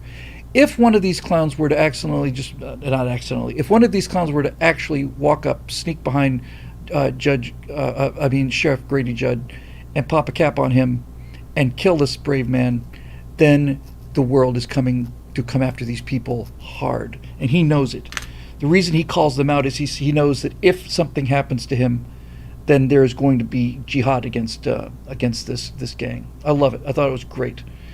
You tell him, you shake his hand for me and tell him he doesn't know me, and I don't expect him to know me, but I want to shake his hand even if I have to do it secondhand. I was so impressed by him. I'm so proud of him, so proud to be a member of the same country as him. Please pass that on.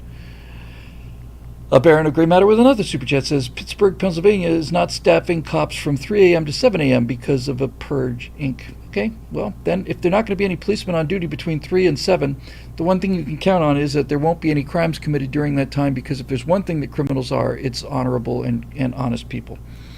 Wow.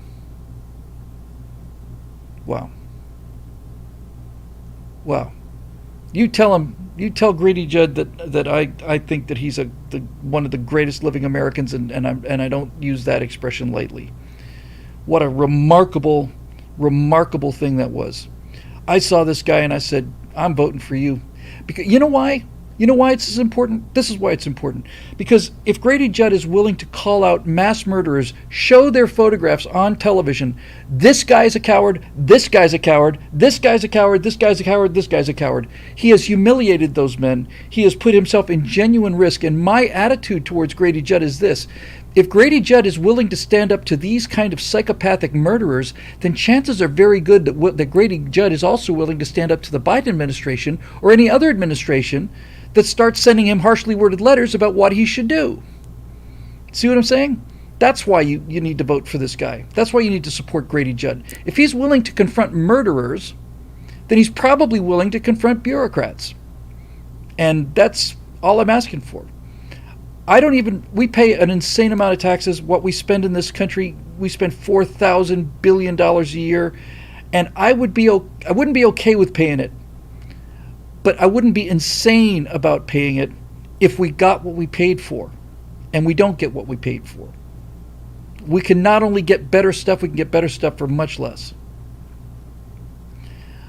Woody Fool says, our town had an odor problem. That's when the hotline hours were limited to 9 to 5 Monday through Friday, and poof, odor issues are solved.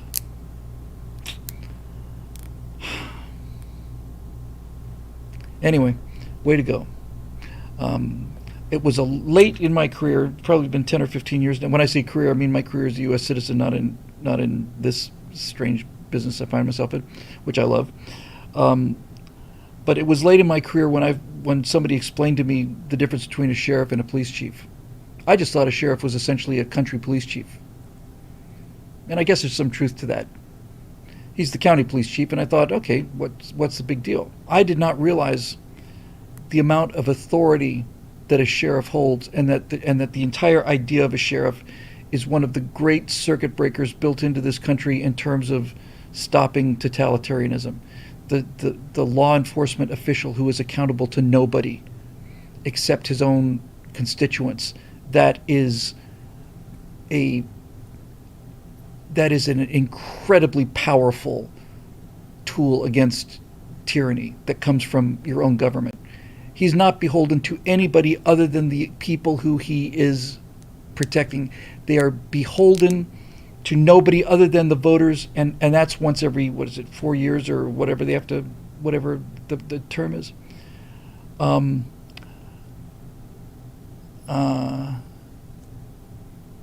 I think there's some confusion about whether we're talking about the right sheriff, and Steve Young has just put up a link which I'm going to follow, and I'll tell you whether it's... Nope, they're separate guys.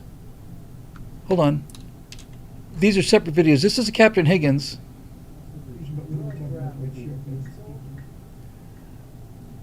It might be the same sheriff, because just for a second it flashed. Let me see if it's Captain Higgins.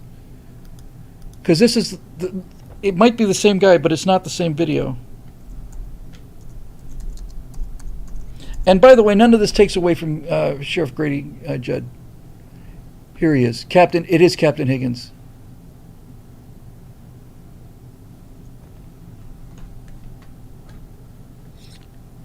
I'm going to play this. I talked about it long enough. I'm just going to play it. I'm going to download it and play it. Give me 1 second here.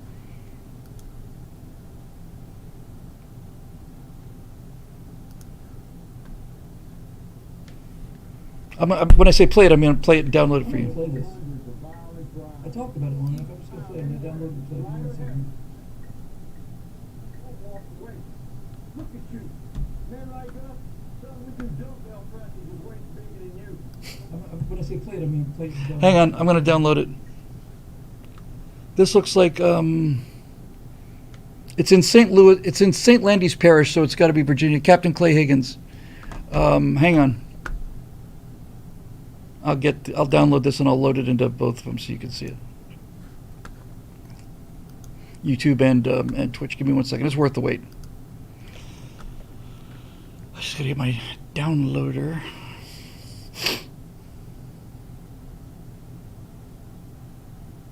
Where did she go? Where did she go? Did I move her? There she is. Yes, I see. I did. Okay. I got too many things here. All right. It's a short file. It's only a minute and a half. I'll just play it because I want to hear him again, frankly. And look at the people who are standing behind him. He's got members of his community behind him. People want to say, oh, maybe he's a racist. Well, he's got a lot of black people behind him who are backing him 100% too, because it's not about black and white. It's about criminals and law-abiding citizens. Period. And if you haven't figured that out by now, it's because you're intentionally trying not to see it. Hang on, slowly but surely. Okay, there's the file. Drop it into YouTube first. Hopefully this will work. Hang on, Twitch, YouTube. The Gremlin Street Gang is responsible for hundreds of violent crimes. Even though it looks like a movie, this video created by the St. Landry's Parish's office is real. Captain Clay Higgins spoke out in a powerful message to all the suspected gang members that his department is searching for. You think men like these are afraid of an uneducated, 125-pound punk like you that's never won a fair fight in your life and holds your gun sideways? Young man, I'll meet you on solid ground anytime, anywhere, light or heavy. Makes no difference to me. You won't walk away. Look at you. Men like us, son, we do dumbbell presses with weights bigger than you. The police captain taunted and warned the alleged gang members and even called on the residents to help catch the suspects. I encourage every citizen watching this to look into your own heart and find the American courage that conquers all evil. I implore you to listen to this message and stand up. Take back your streets. Take back your country. Be sure to watch Inside Edition. I'm Captain Clay Higgins, asking every patriot to stand up, share this video, and send a clear message to the world. We're Americans. We'd rather die on our feet than live on our knees. I kind of wish that they didn't have the commentary on it.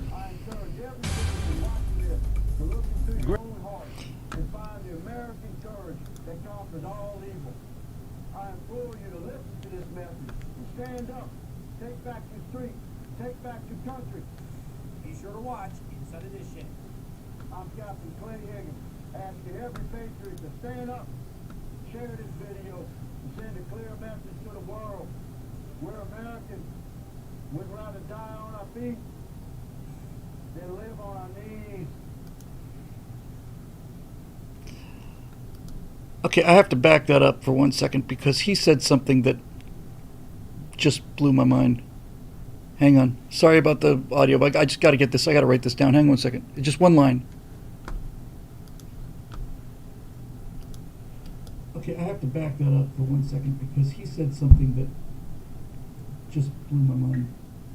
Hang on. Sorry about the audio, but I just got to get this. I got to write this down. Hang on 1 second. Hang on. One line. On the residents to help catch the suspects. I encourage every citizen watching this to look into your own heart and find the American courage that conquers all evil. I encourage every American citizen out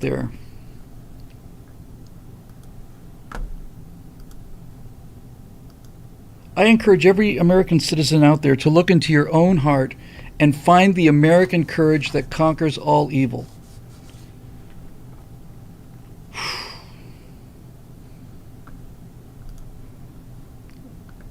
I encourage every American citizen out there to look into your own heart. Sorry.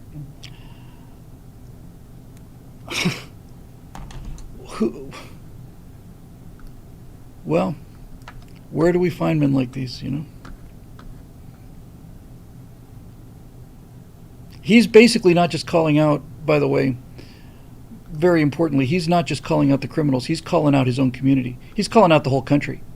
He's basically calling out the whole country. He's basically saying we all need to understand things have gotten out of control now, and we're gonna have to all get up and stand up together.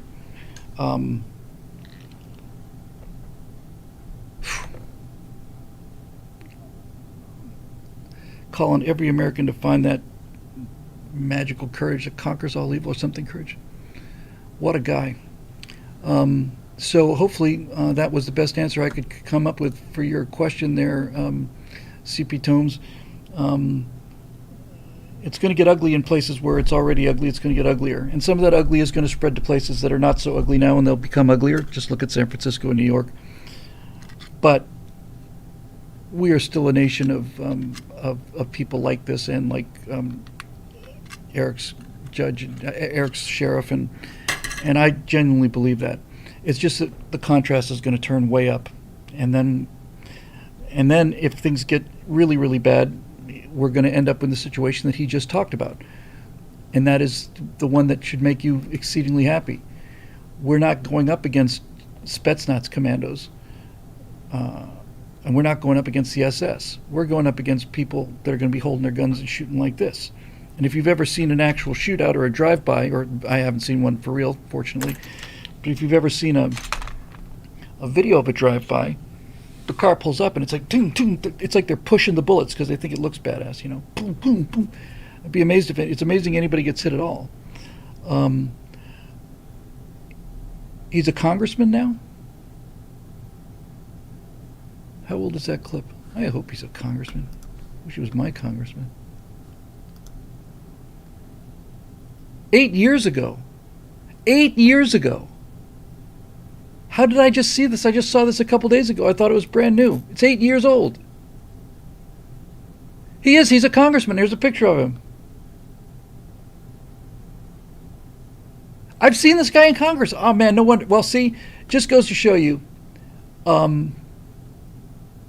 Here's a picture of him berating Nancy Pelosi, saying that blood will be on your hands. It's not over, guys. We just got to find men like this. This is precisely, by the way, this is precisely the case of what I was talking about earlier when I said you need to get rid of the Pentagon, because guys like this are not on the inside of the Pentagon. Guys like this are on the outside of the Pentagon, and that's the problem with the Pentagon. I had no idea that the clip was that old, but that's okay. I'm glad he's in Congress. Now he's got a real challenge ahead of him. And everything I said earlier about him standing up to bureaucrats, and meaning politicians, is turned out to be true before I even knew it. Okay, we got an Eric Blake. We will definitely get to Eric. Don't worry, Eric. It's starting to look a little tougher, but we'll see. All right, we will do Eric Blake because he was brutally snubbed last week, and it was the most unfair thing that's ever happened in human history. I think we can all agree on that. So let's go ahead and see if we can right that injustice, because Eric's done so much for us, actually. Mammoth Hat's in the office tonight, coming in and pour one out for a successful Starship launch and beyond. Well, it should have poured a little more, Eric, but you poured enough. So by now, Bill, you've probably heard about the new bill in Congress for banning TikTok, or more specifically, the CCP-aligned info accumulating TikTok. Why emphasize that? Well, what you may not have heard is that the recent news about Steve Mnuchin, Trump's first-term Treasury Secretary, is putting together a team of investors with the express purpose of buying TikTok upon the inevitable crash in response to the ban and turning it into a true blue American social media company. So, Bill, with the potential of TikTok taken over by the blood-red lovers of America, Elon Musk style, we can make this bill into an unambiguous cultural victory. Now, all the TikTok influencers are screaming in panic and sigh with relief, but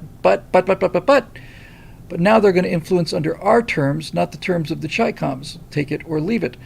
So the way I see it, Bill, our own long march to the institutions is proceeding beautifully. What say you? I say, well said, Eric. Well done. Yes. What an astute thought. Yes, if it's banned, then needless to say, the value of TikTok goes essentially to zero. It can be bought by somebody with $30 that they just cashed their tax refund check for. Yes, now here are the terms and conditions that I would apply if I was in charge of TikTok. There are no terms and conditions. You see, the thing that we have to be careful of, even though it appears from the outside to be a consummation devoutly to be wished, we got to be careful that we don't, even if we could enforce it, we got to be careful that we don't say this is going to be conservative content only.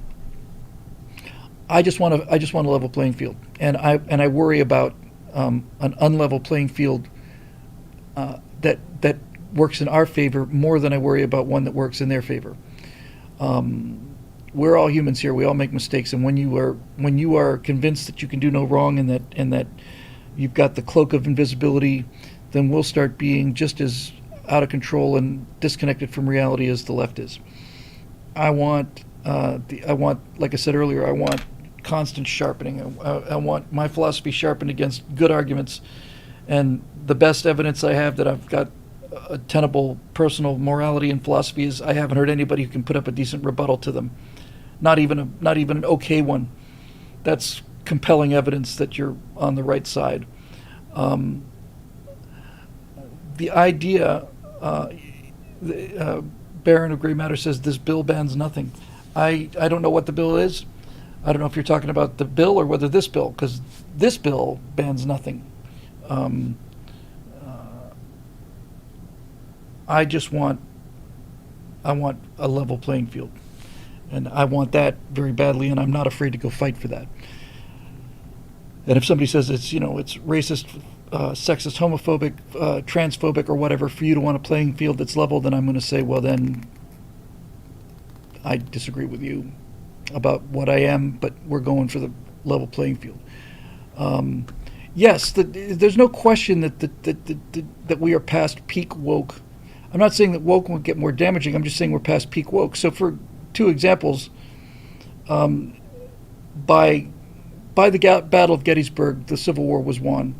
When the Battle of Gettysburg ended on July 3rd, 1863, the Civil War was won. That was the South's last chance to pull a negotiated peace out of it. And after that, it was won. Likewise, the war in the Pacific was won at Midway.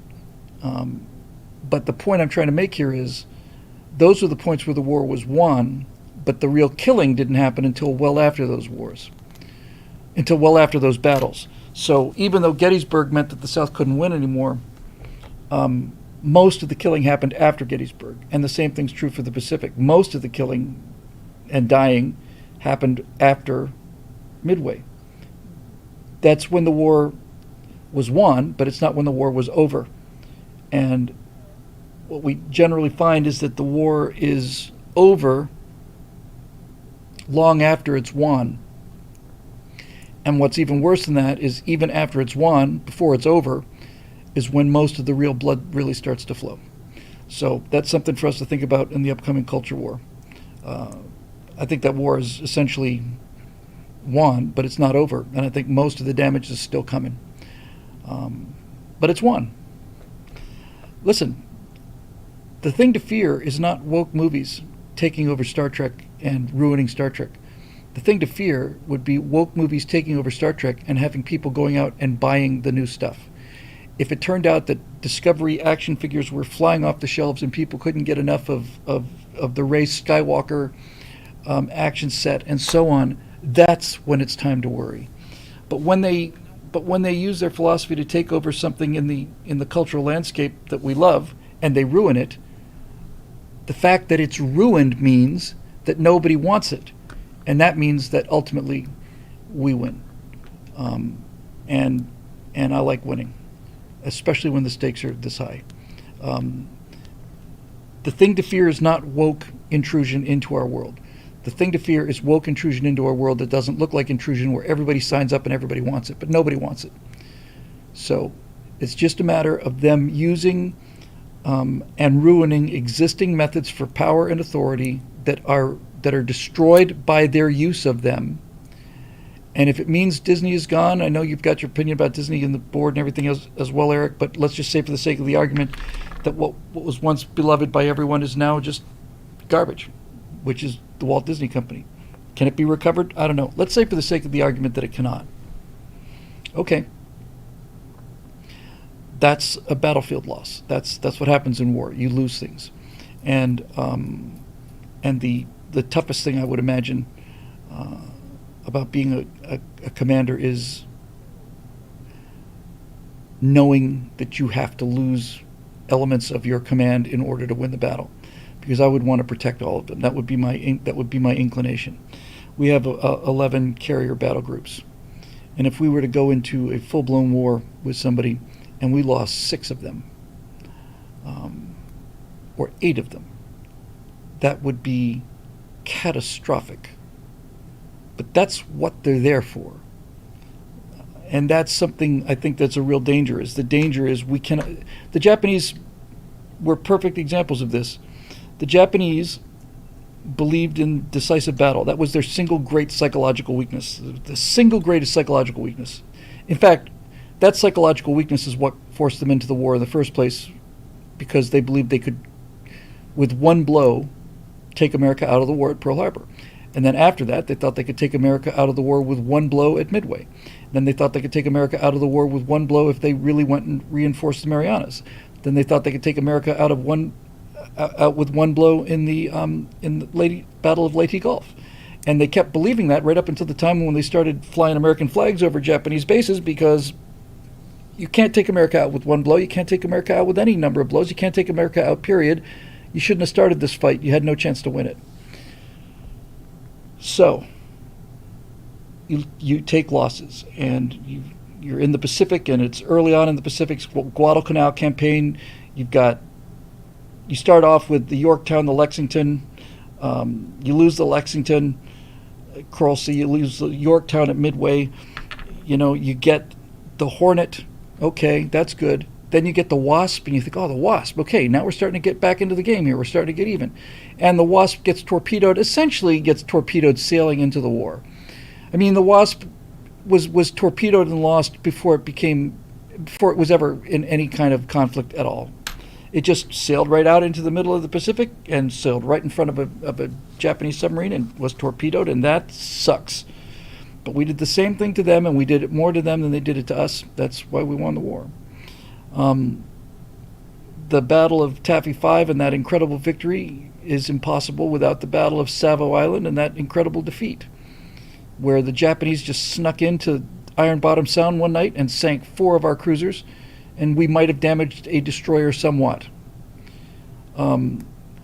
Savo Island was the worst military defeat that the United States Navy's ever suffered, and it didn't even slow us down.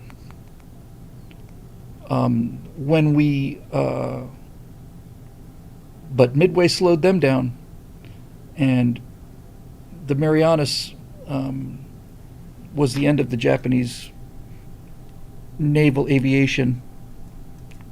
We didn't have to sink their carriers. We shot down their airplanes. Those idiots were thinking they could save themselves a fair amount of fuel and armament by ferrying the airplanes from their aircraft carriers to land bases. And we shot them down en route in the Great Marianas Turkey Shoot. I don't know what we lost. I want to say we lost, 80 planes or something. We shot down 600. And an aircraft carrier without airplanes is useless. It's useless. It's worse than a destroyer. Aircraft carrier without its airplanes or its pilots it's just so much scrap metal. And they didn't realize that, but we won the battle against the Japanese Navy in the Marianas Turkey Shoot, not because we sank their carriers. Spruance played it safe and smart. He didn't go after the carriers. I don't know how aware he was of the fact that he didn't need to. I suspect he probably was aware of it. When you shoot down 600 Japanese airplanes in the course of an afternoon, then it doesn't matter about not getting their carriers because they don't have any airplanes on them. So what are they going to do now? They're going to ram you? They're not that fast. This is the kind of thinking that people have to have if you're going to win. You got to think about, we have to get the carriers. Why? Well, because carriers are the most dangerous weapon of World War II. Agreed. Why? Because the airplane offers tremendous striking power at much greater ranges than battleships do. Correct. So why do we have to get the aircraft carriers? Because they're dangerous. What's dangerous about the aircraft carriers? The airplanes. So if we can get the airplanes, do we have to get the carriers? No. We don't. We don't. That's why in the Battle of Taffy 3 at Leyte Gulf, the entire Japanese plan hinged upon them losing their aircraft carriers. The aircraft carriers were bait. They dangled it up here waiting for Bill Halsey to take the bait, and he did, because he thought that the war meant that we have to get the carriers. No, we don't. Those carriers were useless. They would have been much better to cash them in for destroyers. But no. The ability to see what's really there and reduce things to its essentials is really an important part of life in general and military thinking in particular. All right, moving on here. Road Rider. Piling on Eric Blake, why not? It's a national sport, and I'm just waiting for the league to form. So Schumer and the Democrat-controlled Senate passed the TikTok ban, and Democrat Presidenteth Oatmeal for Brains signs the ban. With the millions of youngish LGBTQ++ and straight TikTok addicts take it out on the Democrats for cutting them off from their daily dopamine hits, or will the Republicans find a way to snatch defeat from the jaws of victory? Schumer's in a tight spot. Well, all of this would be relevant, Road Rider, if young people voted, but they don't. So even with mail-in voting, they don't. But if we had people on our side that knew what they were doing, we don't, so we can just take that as granted. But nevertheless, the Republicans should make this into something that is a field day. We should just go right to if you want to win, look, we're not going to win Gen Z votes, but we can deprive them of Gen Z votes. And the way you do that is, you want to get up at 8 o'clock in the morning and stand in line to go vote for the Democrats, the ones that took your TikTok away? Those are the ones? See how simple it is? I'm glad they took TikTok away. I think TikTok I know for certain fact that it's an agent of the Communist Chinese Party, and it's designed to subvert America, and it does a good job of it. But I want to win elections, and I am no longer concerned about playing fair with people who don't play fair. I play fair with people who do play fair, and I don't want to lose the conviction of playing fair. So this isn't a lie, and it's not playing dirty. It's just true.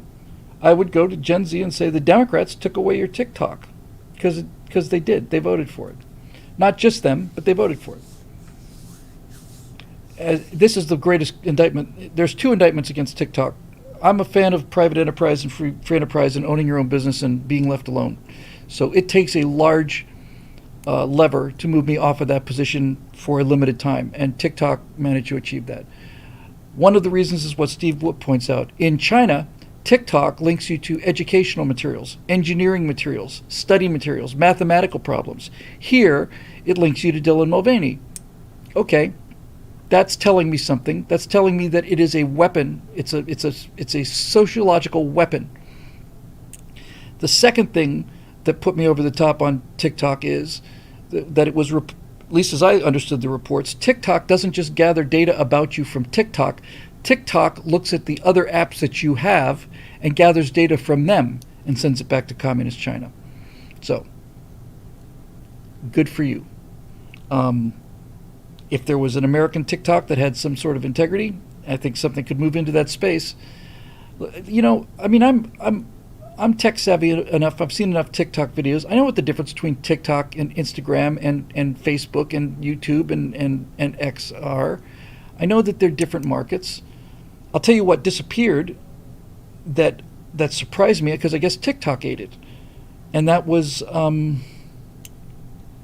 was that app that came out that was out just before TikTok, that allowed you to make these Vines. Yes, Vines. Thank you. Road Rider beat me to me even finishing the question. What happened to Vines? Vines were these things where you were limited, what was it, a 10-second limitation or an 8-second or 5 or something? You had to make them very, very short. And I guess TikTok just came up and ate up that market. So people, mostly social media people, have their own different styles. Some people are Instagram people. Some people are TikTok people. Some people are Snapchat people. YouTube killed Vines. I guess YouTube did when they put in the shorts. Lord Bios comes back again for the win. The YouTube shorts killed Vines. Because the short form was a market. It's a Pez dispenser. Believe me, I know. It's a Pez dispenser that dispenses little rocks of crack cocaine. Because, number one, it's just another 20 seconds. It's not like you have to watch another 20 minutes. And they know exactly what you want to see. Exactly. Oh, look, here's Bill's on again. Let's give him some airplanes. Ooh, he's in the mood to talk about F4s today. Let's put some more F4 videos in front of him today. No, wait, hold on. He's backing off of this. Let's go back to the Hornets. People are asking Elon to reactivate Vines. Twitter took it way back. Shut it down because they didn't see the point, and then TikTok showed up and made money. So apparently, it is possible for. So did Elon buy it when he bought Twitter? So I guess they canceled. So if pre-Elon Twitter bought Vines, then they would just shut Vines down because it contradicts. It's taken away from their own market. By the way, I used to use Postmates a lot. Postmates doesn't exist anymore. Postmates was bought by Uber Eats. So that's the smart play. If you've got competition and you can buy them, buy them. Chuck the Merciless says F-100. I don't know what it's related to, but it's my favorite airplane. It is my favorite airplane. I constantly tell myself, I like the F-16 better. I like this better. I like that better. I've been living in the Super Hornet in my limited free time. But the F-100 is that's the first jet I ever saw. It's a jet that made me want to fly jets. It's a beautiful airplane. It's a muscular, tough, nasty looking airplane. And DCS is coming out with a very high fidelity version of that. When that happens, I am going to, we're talking about buying presents for people on Story Mechanics, and we've got the radio for John, and we've got the wheelchair for Gary Sinise. And what I want to do for Dick Rutan is I want to buy him. It's not terribly expensive. I want to buy him a DCS setup with the F-100 pre-installed so that he can just sit down, turn it on, and go fly the F-100. That's what I want to do for Dick, because his flying days are done. And Dick had the best looking personal airplane of any. Dick had the best looking general aviation airplane I've ever seen. If you haven't seen it, you're about to. You want to talk about a man and a piece of machinery made for each other. Oh Lord, have mercy on me. Look at this. Here's my friend Dick Rutan in the Long Easy on steroids version called a Bearcoot. You tell me that that's not a steely-eyed missile man right there, boys. Hang on, YouTube. Here it comes. I wonder what happened to that airplane. I wonder why he didn't just give it to me. Bill, do you want this? Do you want this Bearcoot? Well, okay. I suppose I could take it off your hands if you wanted to. Look at that. It's got the Air Force logo on the front. The Bearcoot has one thing that the Long Easy doesn't have that I really admire, and that is retractable main gear, because with those main gear hanging down, Bert's right, it doesn't cost you a whole lot in terms of drag. It costs you a lot in terms of complexity, but with the gear up, this thing, I want one. I want a Bearcoot. I want one real bad. I can fly one too. I flew a Long Easy, which is essentially the same airplane, for 400 hours. He's even got fire painted coming out of the exhausts on the back. That is the most beautiful paint job I think I've ever seen. I talked to Dick not long ago. I need to ask him what happened to his airplane, if he's still got it, because I just want to come and look at it. Woof. Woof, woof, woof. Yeah, that's a thing of beauty. Alrighty.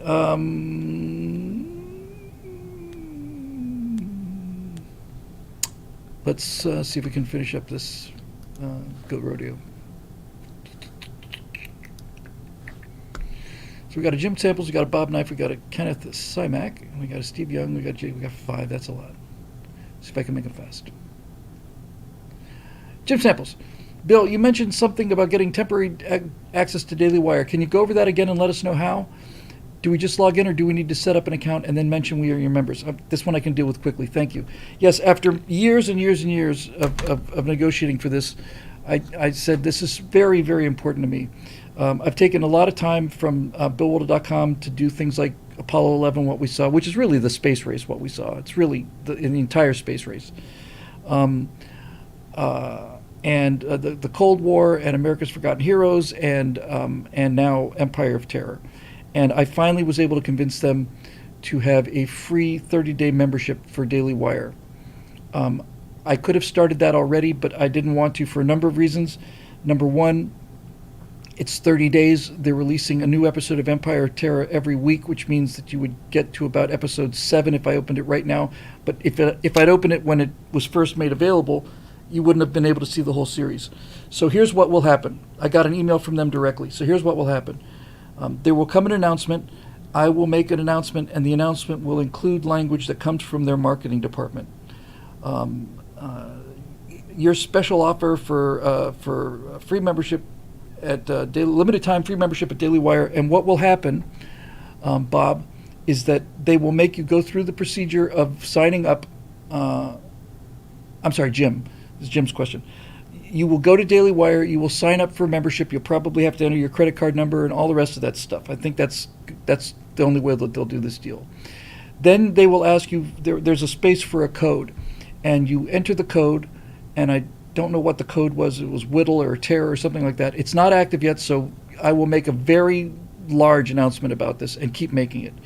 And so what will happen is you'll go to Daily Wire. You will sign up for a membership. You will get this code. You will not be charged for your first membership, but you will be charged for follow-up memberships for follow-up months should you decide to not cancel.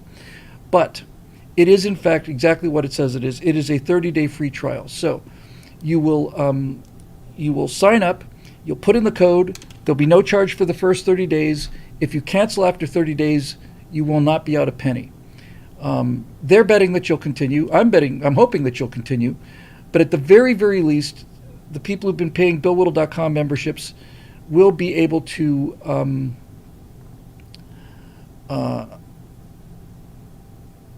see the work that has been taken so much of the time that they've been paying for. And my understanding when I asked for this deal was that I would also be able to offer it on new memberships, so that if you're not a member of BillWhittle.com, or you used to be and aren't anymore, you can sign up at BillWhittle.com, which you can also cancel at any time. And you would get your free 30-day membership included with that BillWhittle.com membership.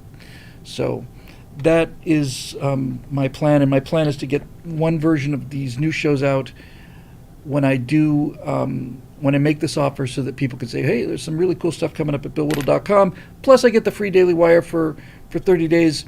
I'll give it a try. If I'm not happy, I can always cancel, and you always can. We pride ourselves on this. I know we joke a lot about the quality of Stratosphere Lounge, and when we do Right Angle Backstages, we say the motto of our company here at BillWhittle.com is very simple. Our motto's right there up on the wall, and it's just 3 words, and it is minimum viable product.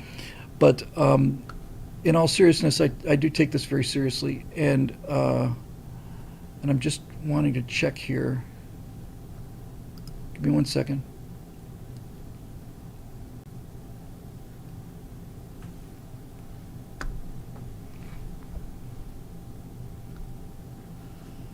I'm logged in, yes.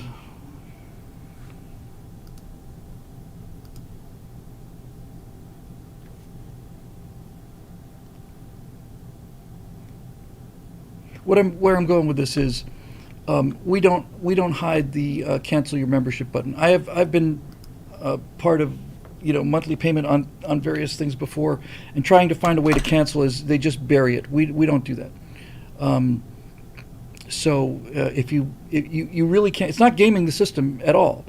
In fact, I would prefer it if you didn't have to enter your credit card numbers, but that's how the system works, and I don't blame them. It is what we say it is, however. It is a free offer. If you do not want the Daily Wire membership, if you don't want to pay for the Daily Wire membership, then the onus will be on you to cancel after your first 30 days. But that's all there is on it. And you don't just get my stuff, you get everything. All of their movies, Lady Ballers, all of this stuff that they've done and continue to do. So you get to watch all of the Ben Shapiro shows. You get to watch all of the,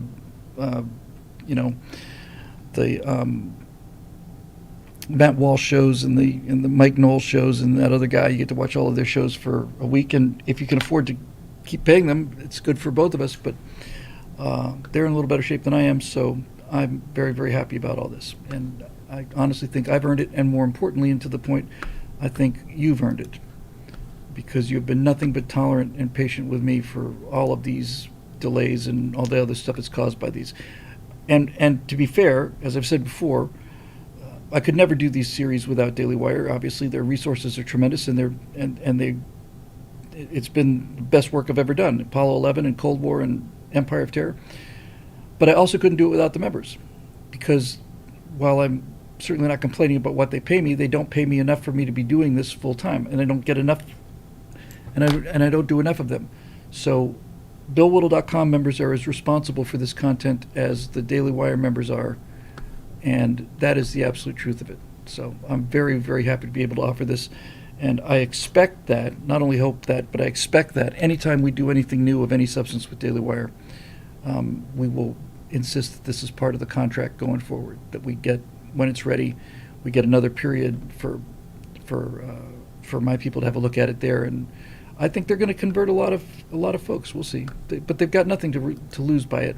There's nobody who's going to become a member of my website who's already a member that's never heard of Daily Wire. So, you get it. So there we go. Back to the questiones.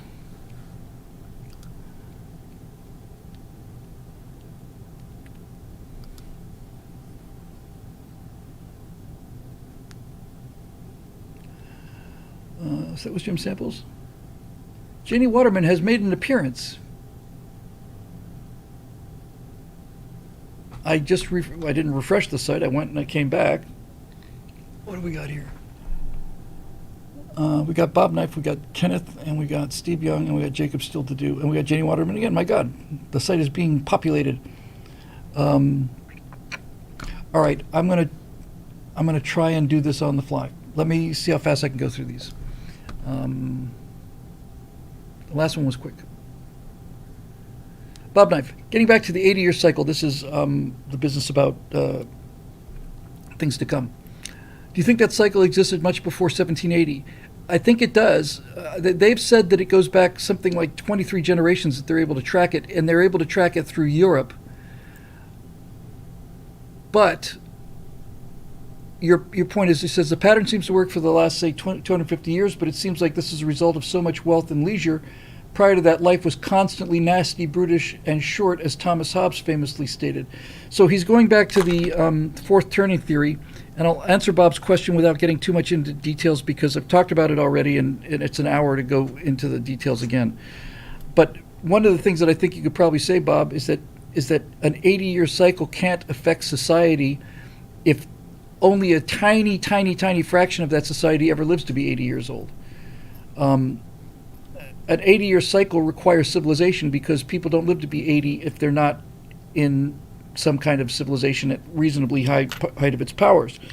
If people are dying at age 35 or 40, the whole theory falls apart because it's predicated on the idea that the people who do live to be 80 bring their experience with them, and they influence their kids, and their kids influence their kids, and so on. So I don't think it goes back forever into perpetuity because history doesn't. But I think your observation's 100% correct. It goes back for the trackable future, where the age of reason and the beginning of the Industrial Revolution and capitalism and freedom, political freedom, all came together to create this wealth explosion that we've seen in the last 250 years. That means people are living long enough for this thing to have taken hold. Prior to that, time is chaotic, and since it's chaotic, I mean, people who live in the rainforests, in the Amazon, don't go through 80-year cycles because their time is chaotic. They have no sense of time the way that we do. They don't keep time. They don't write down the dates. This happened, and that happened. And those of us who lived through it might remember which happened first, but you go back prior to that and you've got no written histories, and so, yeah, needless to say. So hopefully that helped. Kenneth Simank, excuse me, Ken, sorry. Greetings, Bill. Greetings, Kenneth. I know I'll probably get a few demerits. Nobody gets demerits here, but I just have to know how you feel about Boeing mechanics using dish soap, hotel room key cards, and wet cheesecloths to assemble their planes. I also heard United canceled the MAX 10 order after 5 major incidents this past week. You guys called it on Right Angle a while back, but we all know the problem started with Stone Cipher. Steve Whoop. Oh, hi, Steve Whoop. I would rather see Boeing fail because of revelations like they're using dish soap than have Boeing fail because airplanes started going into the ground. But something very, very, very rotten happened at Boeing, and it's much deeper than I thought it was, and it probably goes back further. But Boeing is going to be used as an example of how you go from the top to the bottom in a very short period of time. And I mean a short period of time, because I don't recall these problems being there when even the Dreamliner 787 was being rolled out. And that's been, 10 years now at least. This reminds me of that old saw about, how does inflation happen or how do you go bankrupt? Well, slowly at first and then very quickly. This is how the tipping point works, right? Slowly at first and then very quickly.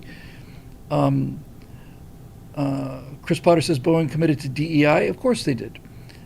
They checked their work. Yes, they stopped trying to build the best airplanes in the world and started trying to build the cheapest airplanes in the world. And this is not a wise decision when you're talking about people's lives at stake. You can have cheap costume jewelry, and people will make a decision about that. But if you're talking about walking on board a vehicle with your entire family and everything that you love and care about, including your own skin, and traveling through the stratosphere at 550 miles an hour, you kind of want to have some confidence in it. And if you lose confidence in Boeing as a company, then you have you've not just lost your market share, you're done, you're finished. You're done, it's over. How do you get that back? So far, these are peccadillos. And by peccadillos, I mean they're terribly, terribly disturbing. and very alarming for people who've got their ear to the ground and pay attention to these things. Boeing can survive this if they change course right now, but if all of a sudden you start seeing Boeing airplanes falling out of the sky here in America, and it turns out that they didn't use silicone lubricant, they used dishwashing liquid because it's cheaper, then people are not going to get on Boeing airplanes. And that means airlines are going to sell the ones they have and not buy any more. And that's the end of Boeing. And maybe it's time for the end of Boeing. I just don't want it to go to Airbus. I would like to see somebody else pick up the ball. But unfortunately, and to be fair, the airline business is not a mom and pop kind of operation. If it was, we'd be in great shape. By the way, this new app that Steve talked about on one of the SpaceX shows that lists every single rocket launch is a fantastic app. And one of the things that's fantastic about it is you realize, because it covers everything, you realize that that there's actually a lot of rocket companies out there. Let's see if I can find this one.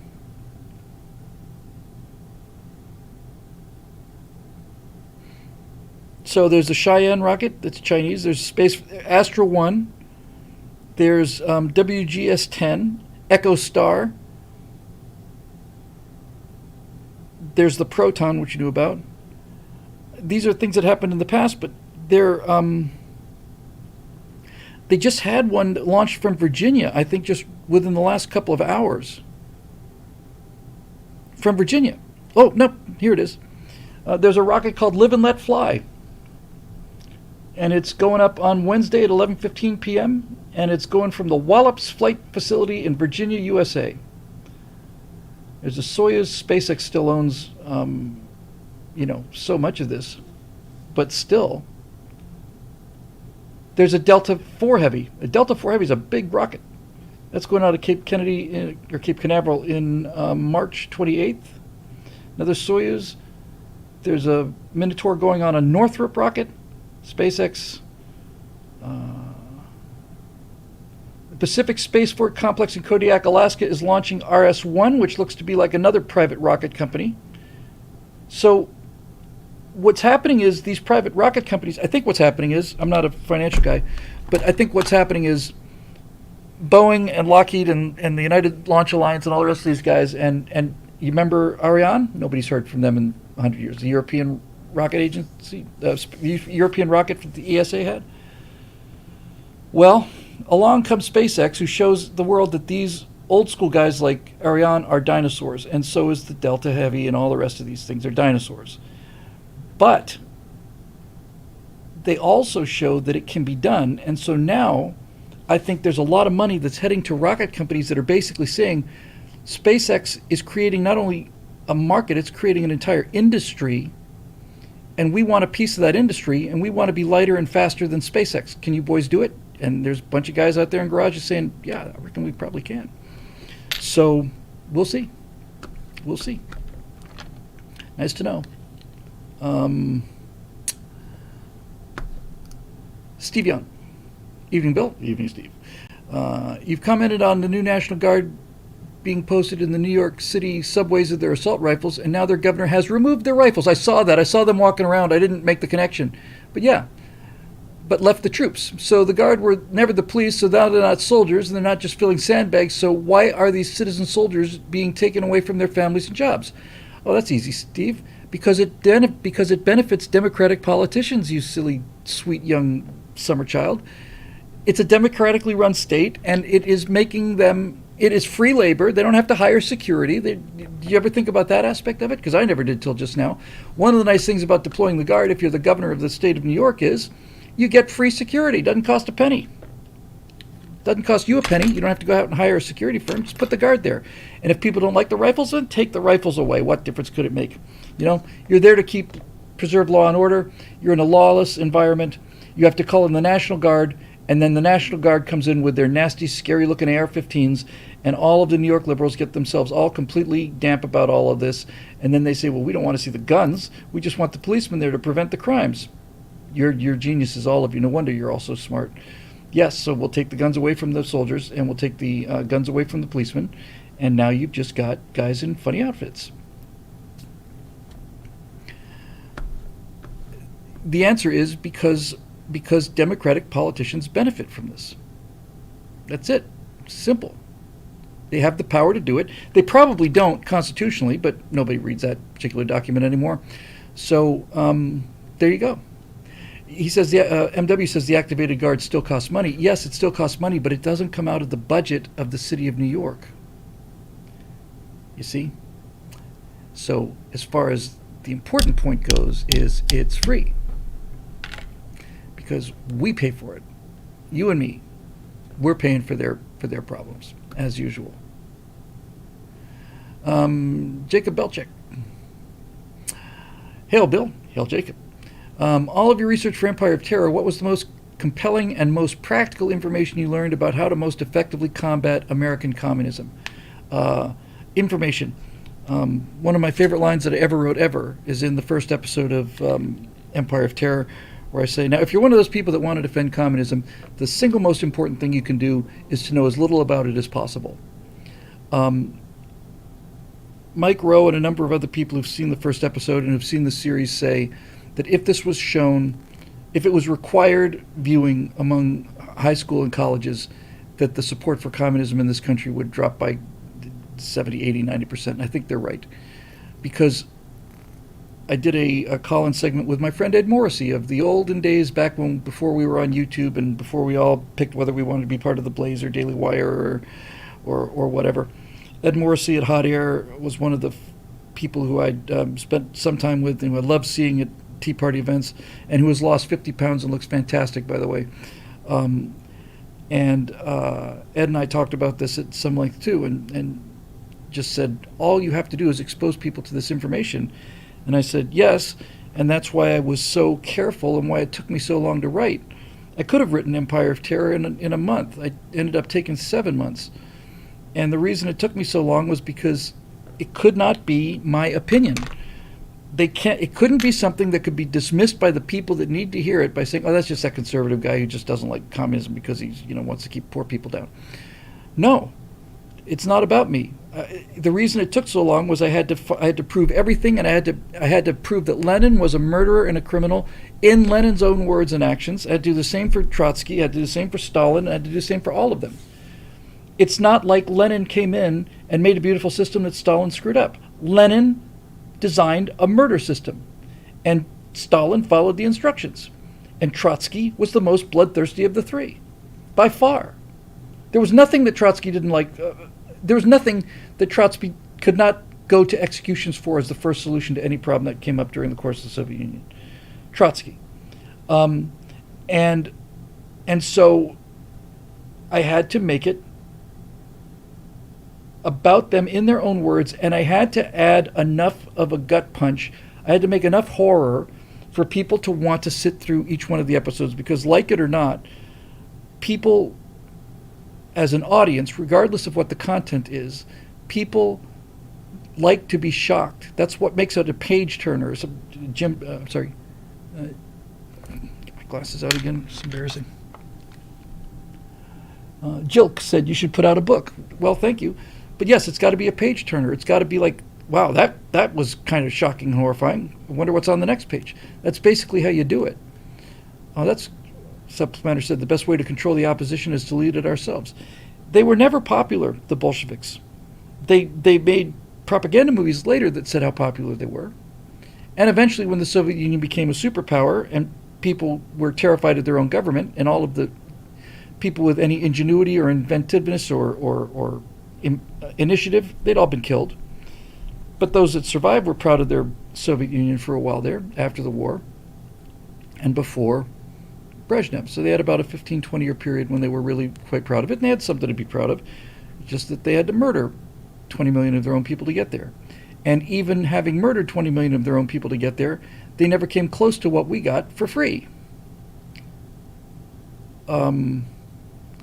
Baron of Grey Matter says, we have a nice statue of Lenin in the Fremont district of Seattle. Somebody needs to go and throw red paint on that and write murderer across the base. And after Empire of Terror, maybe somebody will. Maybe somebody will. You don't really know, but it's possible. So the most compelling thing about it is to know the history of it. Because the single greatest, they cannot deny, in the same way that the Democrats cannot deny that the Ku Klux Klan was made up of Democrats and that Jim Crow laws were written by Democrats. They can't deny that. so they have to explain it. And in the case of the history of the Democratic Party, they say that, well, that's before they switched sides, before all the good people went to become Democrats and all the evil Democrats became Republicans. I sure want to know how that works.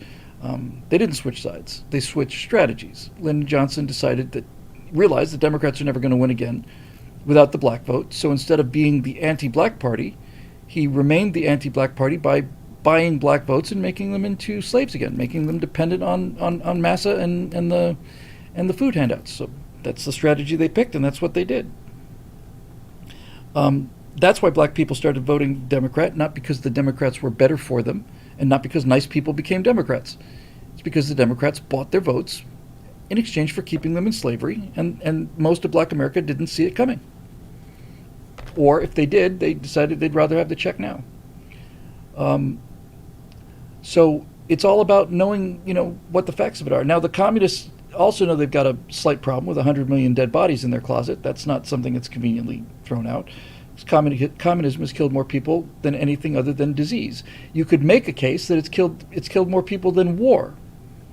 You could make it, given the size of the population compared to what it used to be, and I mean just in the 20th century, you could probably find a way to convince me, it wouldn't take too much doing, it is entirely possible that communism has killed more people than all of war simply because of the size of the population in human history. 200 million people? I don't know, that might be the total number of combatants killed in all the wars in human history. And if you put the number of people that died in the wars about communism, then I'm sure you could beat it. But it's second only to disease in terms of the number one killer of human beings. But nobody knows it, and nobody's told them, and nobody's afraid to, and nobody's got the courage to come up and just say it. Yes, your system is based on murder. And here's the problem. You know it. You just know it. You know it's based on murder. You don't have a problem with it because it's about murdering the people you don't like because they get in your way. The Mongols killed a lot of people, but what was the population of the earth when the Mongols were killing everybody? I mean, how many actual people did the Mongols kill? I'm sure they killed everybody they saw, but how many people were there to kill? That's my point. Okay, so Jacob would have done it, but we have Janie Waterman's smiling face here, and she seems so friendly and nice that we're going to do one more because, we're suckers. But it's always nice to see new people and new regulars, so welcome, Janie. I'm sorry, Janie. Janie Waterman, first time out that I can recall, has this to say. Hello, forgive me if you've already discussed this, but I cannot see that Empire of Terror was released very soon after Tucker... But I can't not see that Empire of Terror was released very soon after Tucker interviewed Putin. As it was supposed to be released in November, I can't help but think that Daily Wire Plus released it in direct response to that interview. That plus the death of Navalny gives me a guess as to why we were taught to never forget the deaths of the Holocaust, but to remember the deaths of communism, and it's something that Putin said. He was smooth the whole time until he mentioned Nazis. We have to rid the world of Nazi ideology. Putin is saying that. In that moment, I thought there was something off about it, like he, for some reason, was trying to get me to believe that he and I are the same. That's precisely what he's doing, Janie. Precisely what he's doing, and a lot of people are falling for it. That he's a good leader that I can trust because he hates Nazis. Yes, Putin said that they're going into Ukraine to get rid of the Nazi regime in Ukraine, that it's a hotbed of Nazism. And you can make a lot of cases of what Ukraine is, and many of them are not pleasant, but Nazis, they're not. He's a good leader that I can trust because he hates Nazis. And after watching Empire of Terror, it dawned on me. Maybe we are taught to never forget one and never remember the other so that our focus can be lasered in so tightly on the one that we don't notice that the other one is still actively happening. Am I way off? No, you're not way off. You are directly over the center of the bullseye of the target. Yes. Vilify the Nazis as the only evil people in history, because if so, then as long as you're not a Nazi, you're okay. That's how it works. Why do you think they call us Nazis? Oh, you Republicans are a bunch of Nazis, say the people dressed in black boots, black shirts, black ties, black headgear, black balaclavas, black gloves, carrying a flag that's black and red, These fascists are saying, we're not the fascists, you're the Nazis. And it works. I need to just be patient and watch Empire of Terror. I'm happy to. Thank you again for so much you do and for reading my whole novella question. Well, you're very welcome, first of all. Secondly, novella questions is what we do on the show here. Third, this is the this is the trick. This is the sleight of hand, right? Vilify the Nazis. Who look, see the reason that this is so clever is you can't even start to shade this argument, because I had to just say vilify the Nazis. Yeah, go ahead and do that as a strategy. Vilify the Nazis, and I had my mouth open to say because they need vilifying, as if that's not obvious. But Jonah Goldberg wrote in Liberal Fascism. He was right on about this. He said, the difference between the Nazis and the communists is the difference between Coke and Pepsi. They're both colas. And to say that the opposite of Nazis is communists is nuts. But that's how they want it to be presented. The opposite of Nazis is communists and Democrats. In other words, the Nazis are so-called right-wingers. The communists and the Democrats are left-wingers. They're anti-Nazi. That means Republicans who are anti-Democrats must be Nazis. And so there's only one bin you can go into. But the entire purpose of Empire of Terror is to say that if anything, these people are worse, because they are. One of the reasons that Nazism is so imprinted on our collective subconscious is because there's pictures, and because we've dealt with Nazism. We've come to grips with it in the West. It's not been covered up. Everybody's heard of Auschwitz. Nobody's heard of Kolyma. More people died at Kolyma than died at Treblinka, which is number 2 in the Nazi death camp list of leaderboard from hell. So part of this is there's no pictures. Part of it is because left-wingers like authority, but modern leftists are not modern. Well, they are racist, but they're not out to murder people because of race. They're racist because of their egos. Modern progressives are racist because they think that black people and people of color are less than white people. That's why white people have to stand up and get rid of white supremacy. You see, that's the racism. It's that racism of low expectations. That's basically modern American liberal in a nutshell. We white liberals have to get rid of white supremacy because black people and people of color aren't capable of doing it on their own. And we have to make sure that they don't need an ID to vote because they're not capable of getting IDs. And you say that to a black person or a Hispanic person and they laugh you out of the room because it's demeaning, degrading, and condescending and racist. And it is. But they are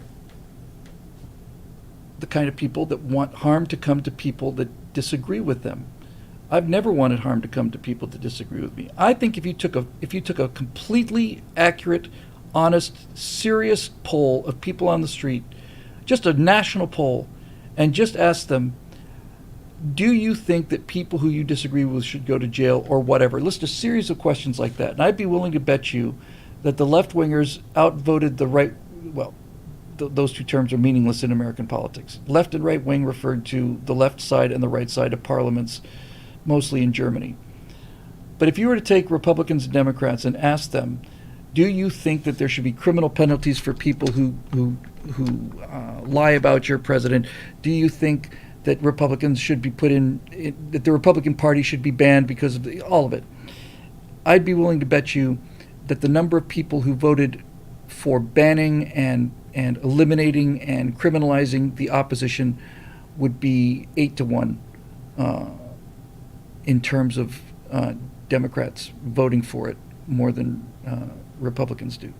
And the reason that we don't want to criminalize our opponents is not because we wouldn't like these legions of jackasses to just shut up for once. There are many times when I wish these people would just go sail away someplace. But I also know that the great danger about trying to ban your opposition is, number one, it's immoral and wrong, and number two, you don't need a number two, but number two, if you eliminate your opposition that way, you will become victim to the same errors that they are victims of now, and you will then want the same solutions. You'll be so used to hearing your way that when somebody comes along and tells you something different, you're going to want them to go away. It's not pleasant to have your worldview challenged, and we have to have our worldview challenged every day. Our worldview is challenged every day by the Tonight Show, which nobody watches anymore, but nevertheless it's there. You know. So when our worldview is challenged, we just want to argue with them until we win. When their worldview is challenged, they want us to go away and shut up. And we're not going to do that. So there you go. Hope that answered it for you. But that's actually pretty astute about that. That is in fact it. Demonize the Nazis to the point where there is only one flavor of evil in the world, and that's the Nazis. And if you're not a Nazi, then you're not evil. And if you fought the Nazis like the Russians did in World War II, then you're anti-Nazi. And that way you could say Republicans are Nazis. You don't have any evidence for it because the Nazis were not well known for their lack of centralized state. They weren't well known for their tolerance of a gun-owning population and every other single thing down the list. But if you don't know, you don't know. So the greatest crime that's been perpetrated, you can make a better case every day that one of the greatest crimes in American history will turn out to be the idiotization of Gen Z in order to gain the power to tell them how to vote. That entire generation has been indoctrinated to vote for left-wingers, and in order to do that, they've been told that they can't control their emotions. They've been told that they can have everything they want. They've had their lives ruined for them in order to turn them into a voting plantation. They've become infantilized. That's not even true too, because they never had a chance to grow up. So it's not Gen Z's fault. Of all the people in the country that have a claim to victimhood, it's Gen Z, but it's not. But they're on the wrong victimhood. Gen Z is out there trying to find social justice for black people or Hispanics or people of color or queers or lesbians or gays or transgenders. The people they need to be looking for justice for is for themselves, for what was done to them by left-wing politicians in order to get them to be stupid, gullible, emotional children who will vote for whatever they tell them to vote for. That's the ultimate infantilized. That's the ultimate crime here, and if this continues, given the size of the population, they could have done more human harm than slavery when this thing is all said and done. I mean, if you Gen Z, you really have to ask yourself some hard questions. If Gen Z starts having 5 times, 10 times, 20 times the suicide rate of slaves, then you really have to ask yourself, which one of these things is more painful? Because human beings are human beings. You know, we're the same raw material that we have been for 250,000 years, if not longer. If it turns out that people are more miserable in America in 2023 with all of these luxuries, but if their constant state is nothing but misery, suicide, sadness, and depression, then you really have to ask yourself if what has been done to Gen Z is not worse than slavery, because slaves didn't kill themselves at this rate. I know that's controversial, but it seems to make sense to me. You know?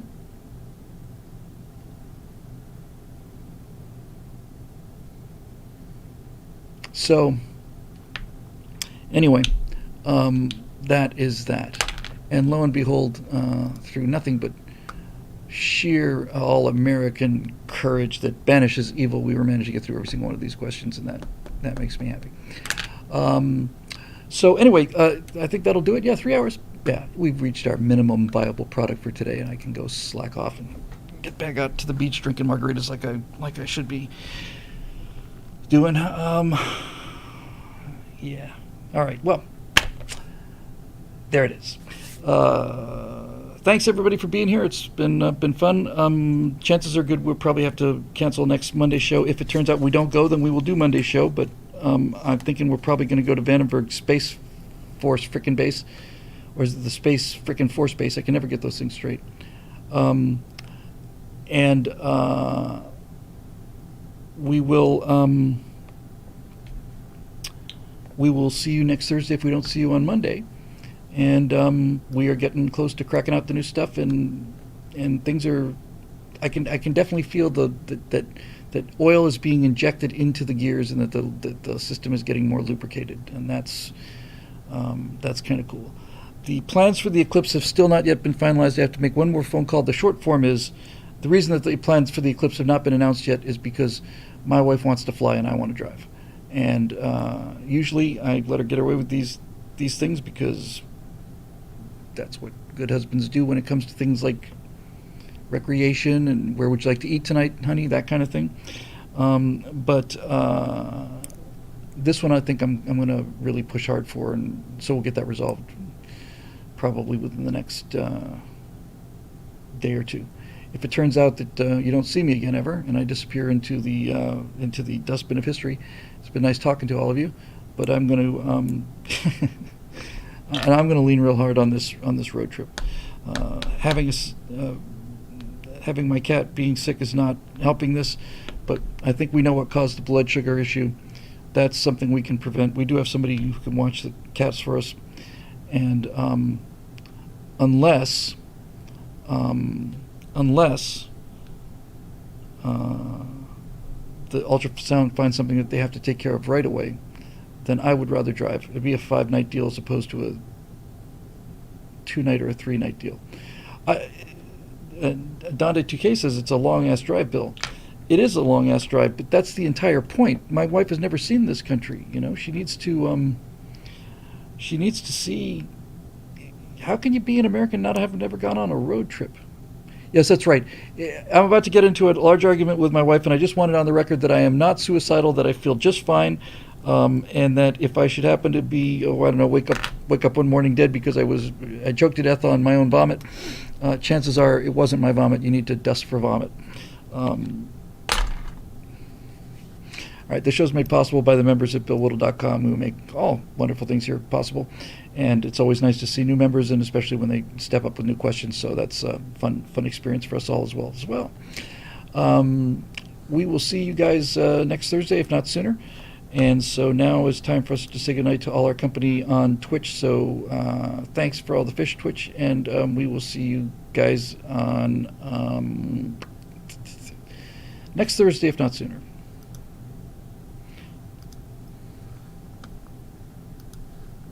Okay, YouTube, enough of this nonsense. Let's get down to business.